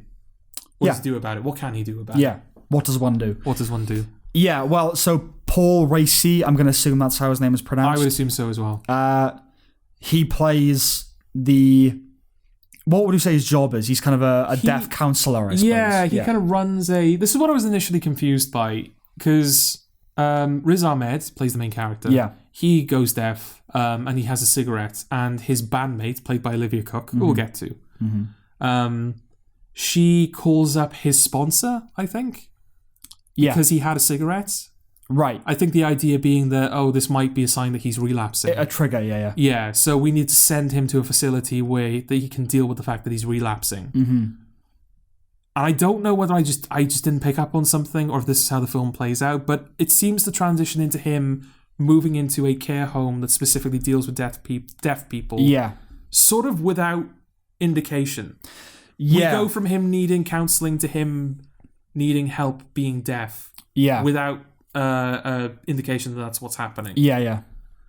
But I think that's what Paul Raci's function is. He runs this care home for newly deaf people and people who've lived with this, you know? Yeah, now he's racked up a few awards. Riz Ahmed has as well. Like, he's almost certainly be up for an Oscar. Yeah. And Paul Raci's racked up quite a few. His performance isn't... It's not typically awardsy, I would say. No. It's a very quiet performance. It's barely a performance. Yes, yeah. But there was something about his presence, the aura he exuded, that made me think, Sam, if you go deaf, you're going to be all right. Yeah. Genuinely. Like, if you're with Paul Raci, you'll be fine. But like to the point where it flowered beyond him, where it was just, there are avenues. Yeah. You're going to be all right. You know what I mean? And it's sort of like... It was messianic. That he was basically Christ in that film. Yeah, absolutely. Which I think he is for everyone, right? Oh, yeah. Yeah. But, like, the thing I really liked about his performance, in a way, it sort of reminds me of Mark Rylance's performance in Trial of Chicago 7, because I said at the time, like, he's not doing anything, but he's clearly a person. Yeah, like it's a distinct performance, but there's nothing I can point to and go, that's a performance, that's a quirk, that's a trait, that's whatever. And it's sort of the same with Paul Raci. Like, he's not... It doesn't feel like he's putting anything into it. It's not like, he's trying to be this, like, overly sweet kind of guy. He's not, like, saying these things with this air of, like, cynicism. It's not as if he's looking down on Riz Ahmed. Yeah. He's just delivering it in the most comforting... Yeah. Genuinely comforting way possible. He's just a competent guy. You know? I don't know who Paul Raci is. I don't even know if he's an actor. I think he is. He is an actor. Yeah. I've never seen him in anything before. Okay. Like, my assumption watching it was he's a guy that does this for a living, that they've got to be in the film. Okay. I think he's more known in theatre. I could be wrong there. Is he a deaf actor? No, but he's fluent in sign language. He's fluent in sign language. Okay. But you know what I mean? Like that, such was the honesty of that performance that it just felt like, because they do that in films sometimes, right? Like United 93, they got the actual air traffic controller guy of the day. What's the Clint Eastwood film that he directed? Which one? Something on a train or something on a bus? Oh, like 1518 to Paris or something yeah, like that. Where it was the actual soldiers that the story's based on played themselves. Yeah, he felt like that. He felt like a guy who just does this job that they thought... They did a casting call for people who could do sign language or deaf or whatever. And he went along on like, oh, fuck it, might as well. Yeah. And they just saw like an energy in him. They're like, yeah, he'll work. It actually surprises me that he's an actor, which is the best compliment I could give him. Yeah. Yeah. Yeah, no, he's great. He should get an Academy Award nomination. I don't know if he will. He was the biggest surprise to me. Because here's where we talk about what we thought of Sound of Metal. Yeah. I was watching most of Sound of Metal thinking, I don't think I like this. Oh, right, okay. Initially, I was sort of writing it off as like, oh, maybe I just don't like these types of films. Okay, dramas. Well, not necessarily dramas. Just like, this is a very naturalist film, isn't it? Yes. There's so little artifice to it.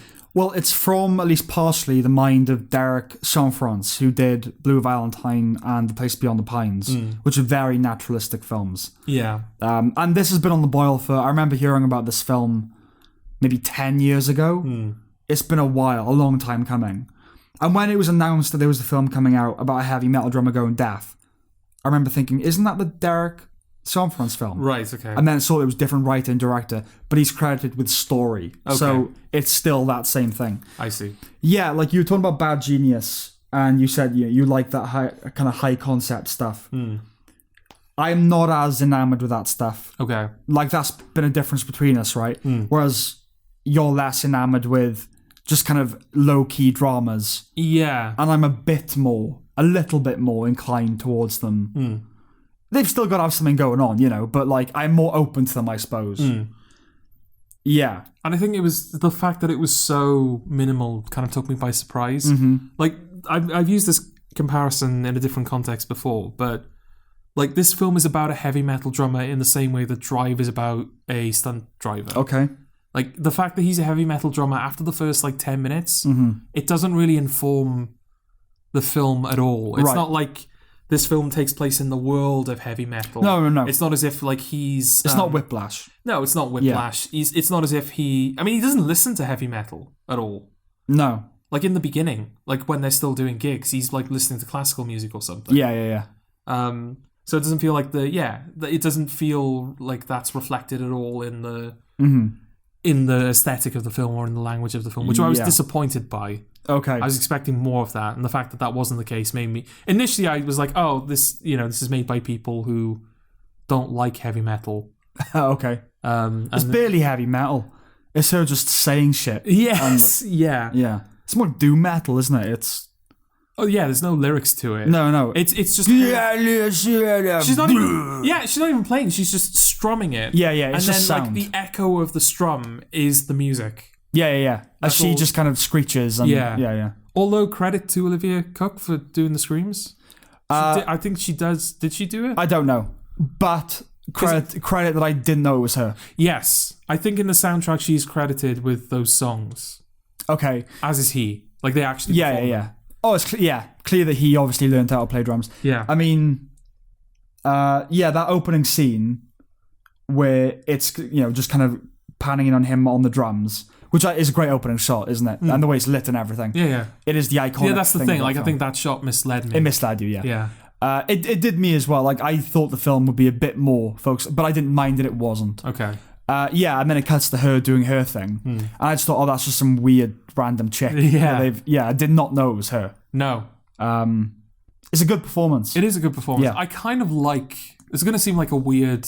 I know what you're going to say. Yeah, it's going to seem like a weird point, but it's one that I wanted to make nonetheless. Yes. Olivia Cooke, she's a rather attractive woman, isn't she? She's quite a rather attractive woman. Rather. And in the beginning of the film, she is made up in such a way where her attractiveness is not immediately apparent. Yes. She's dressed like a heavy metal, she's got these weird bleached eyebrows, so she doesn't look like she's got any eyebrows. Yeah. And she's wearing like ill-fitting clothing, like big boots, but also like baggy t-shirts, and she looks like she hasn't washed for a while. Yes. But she's not ugly. No. And I remember thinking when I was watching it, I don't feel like I see that much.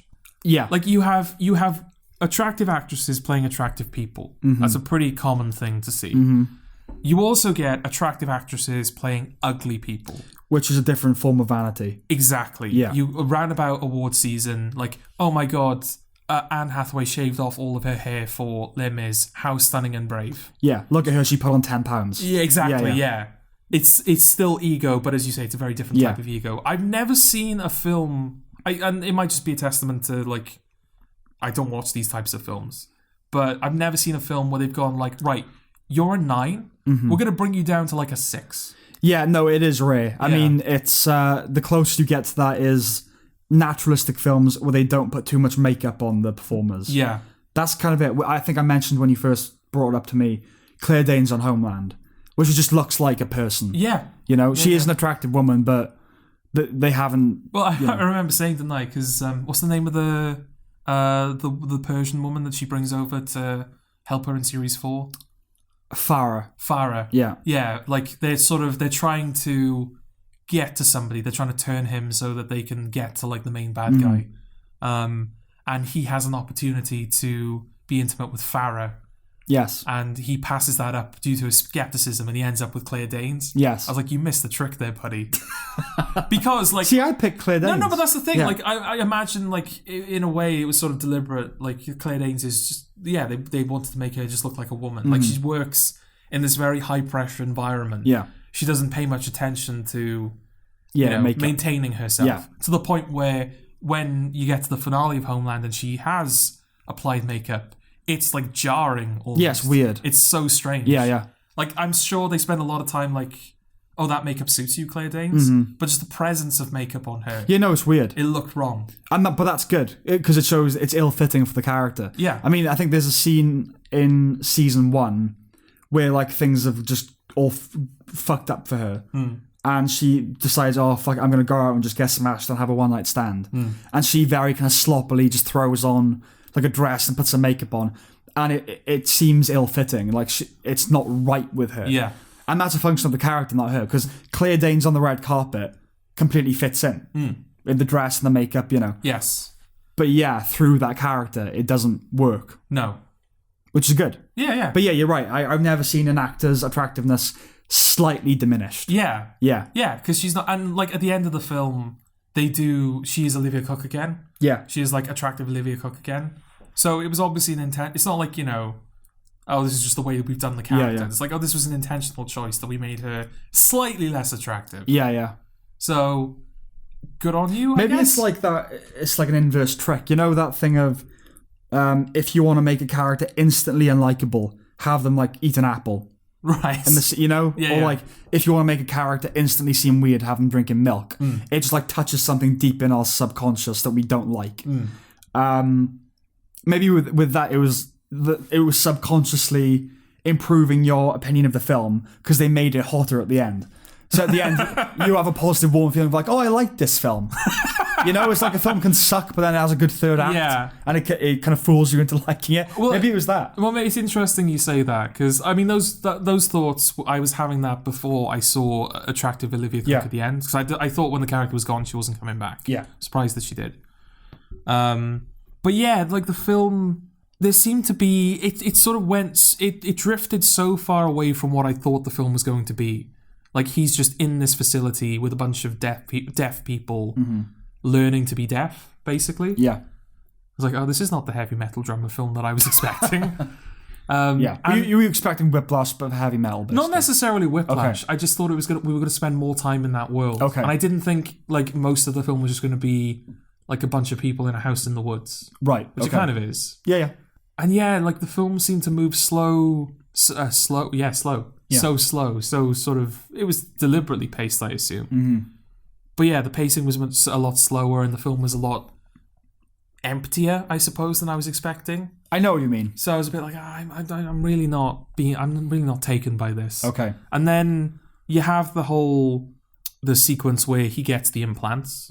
I've seen that as a criticism as well, like the fact that the film kind of demonizes implants almost. Okay.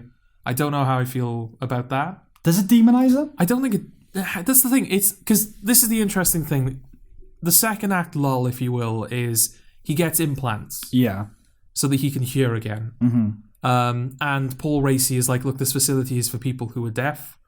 I need people who are committed to... It sounds almost gatekeepery. I need people who are committed to the idea of being deaf. Yeah. So fuck off, basically. Right. But I like that, like, he was crying during that scene. Like, you could tell that that character had become close to Riz Ahmed. Yes. And he didn't want to do what he was doing. That was nicely done. Yeah. But yeah, he basically said to him, if you're going to have implants, it suggests to me that you're not committed to the idea of healing. Right. And sort of embracing this new life for yourself. So you have no place in our home, basically. So he's kind of off on his own again. And yeah, a lot of maybe the entire like end of the third act, it's all of the audio is like filtered through these implants. Yeah. And it's that's when the title becomes apparent. Right. The sound of metal. Yes. Because it does sound like very tinny and scraping and horrible. Yeah. And sound is like unmixed and it's clashing and you can barely hear people. Yeah, it's got to be up for sound design. Oh yeah. I'd be shocked if it doesn't win. Yeah. Just because it's so like obvious. It's such an obvious choice. Yeah, it's the forefront tool of the film. Yeah, exactly. You've got all of that, and then at the very end of the film, because there is one of the things that Riz Ahmed has to do. Yeah. Is he says Paul Raci says, I want you to sit in a room by yourself, and if you can't just sit there, write on the sheet of paper. Yeah, everything. Write everything that you're thinking right now. And then when you feel like you can just exist in the space, you stop writing. I think the idea being that he can... Well, he says, there's like a line in the film, isn't he, where he says that, those moments where you can just sit and exist in the silence that has been bestowed upon you, that is like your nirvana, basically. Yeah, the deafness nirvana. Like, that's when you know that you're okay with it, sort of thing. When you can just exist in the world with your deafness. Because that's an interesting thing. What most people, when they fret about or ponder going deaf, it's, I wouldn't be able to hear films or music. That's got to be the worst thing, is you're suddenly faced with utter silence. Yeah. Constantly. Constant silence. And in life, when that happens, it can be disquieting, literally, obviously. But, it can be unsettling. Yeah. Like, I don't like this. I mean, especially in the film itself, because you listen, when the audio drops out of the film, you notice it.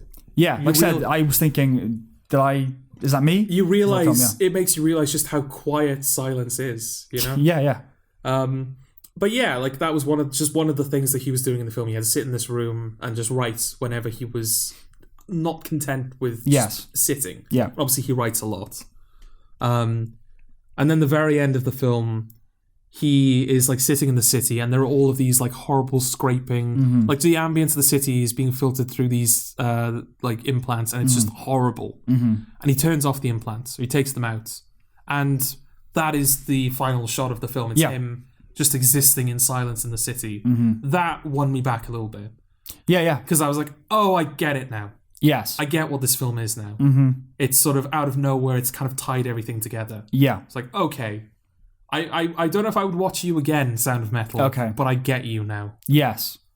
I see your value now. I see your value now. Yeah, no, I mean, like, I don't have a fundamentally different... I liked it more than you did. But yeah, I don't have any impulse to rewatch it. Okay. But Riz Ahmed is great. Paul Raci's great. Yeah, he was the surprise as well. I sort of went into it thinking, it'll be an okay film. Riz Ahmed will be good. Olivia Cook will be good, and I'll be that. And Paul Raci was the one surprise. It was like, he is the standout. He's really good. It's been nominated for quite a lot of screenplay awards. Like, fair enough, but yeah, I wouldn't foreground the screenplay necessarily. Yeah, it doesn't feel like it's that. It's a film for its performances, right? Performances and just the film. Yeah. If the film was nominated, it'd be fair enough. Yeah. Director, maybe. It didn't. Yeah. But I know that, like, performances are a big. They're influenced heavily by the direction. Yes. But yeah, it's really not. I don't really see a director in this. No, film. It's an actor's film. Yeah. Yeah. As for the implants thing, I never felt like it demonized implants. I mean, it felt like it just depicted them realistically. Yes, because I think the idea is that the character was expecting them to be a fix-all, like he could just hear again. And they said multiple times, that's not the case. Yes. This isn't going to happen. And it's not. Yeah. And I suppose like the idea of him taking the implants off at the end after being confronted with this like abrasive sound, that's supposed to be like, oh, he's rejecting the implants. Right. He's not though, is he? No, he's embracing the silence. Yeah. Yeah. Like, I mean, it's not at the expense of the implants. He'll probably use them again. Yeah, yeah. And like with the Paul Raci thing, I never interpreted that as like, oh, you're now an impure deaf person because you've compromised yourself a little bit. I just viewed it as, no, this place is for people who don't do that. Yeah. It's to really, that's all I took that to mean. It's like Paul Raci's going, you scum. You've sold out. No, I know. Yeah, I know. It's not quite that. No, he's saying, no, dude, like, this isn't the place for you then. Yeah. Like, go else, which is fair enough. Yeah, I liked it, and I would recommend it.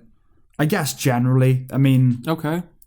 I wouldn't know who to narrow it down to. No, that's the thing. It's not like the type of film that just you put up on Netflix. It's like, oh, I'm going to watch Sound of Metal. Yeah. It's not a casual watch. It's not a casual watch, But it's not a heavy watch either, though. No. Which is interesting, because I don't know where that leaves it. Yeah. It's somewhere between casual and heavy. Yeah. I don't know where that leaves it. What's between soft rock and heavy metal? Just rock. Yeah, rock. So it's just a drama. Hard rock? Certainly not hard rock. It's not hard rock. It's just a drama. Yeah. It's Red Hot Chili Peppers. Yeah. It's just rock. Yeah, Red Hot Chili Peppers. All right. Okay.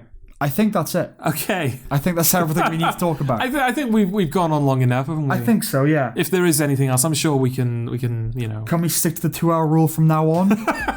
Yeah, give us this one. Yeah, audience. just this one. Give us this one. We had some catching up to do. Okay.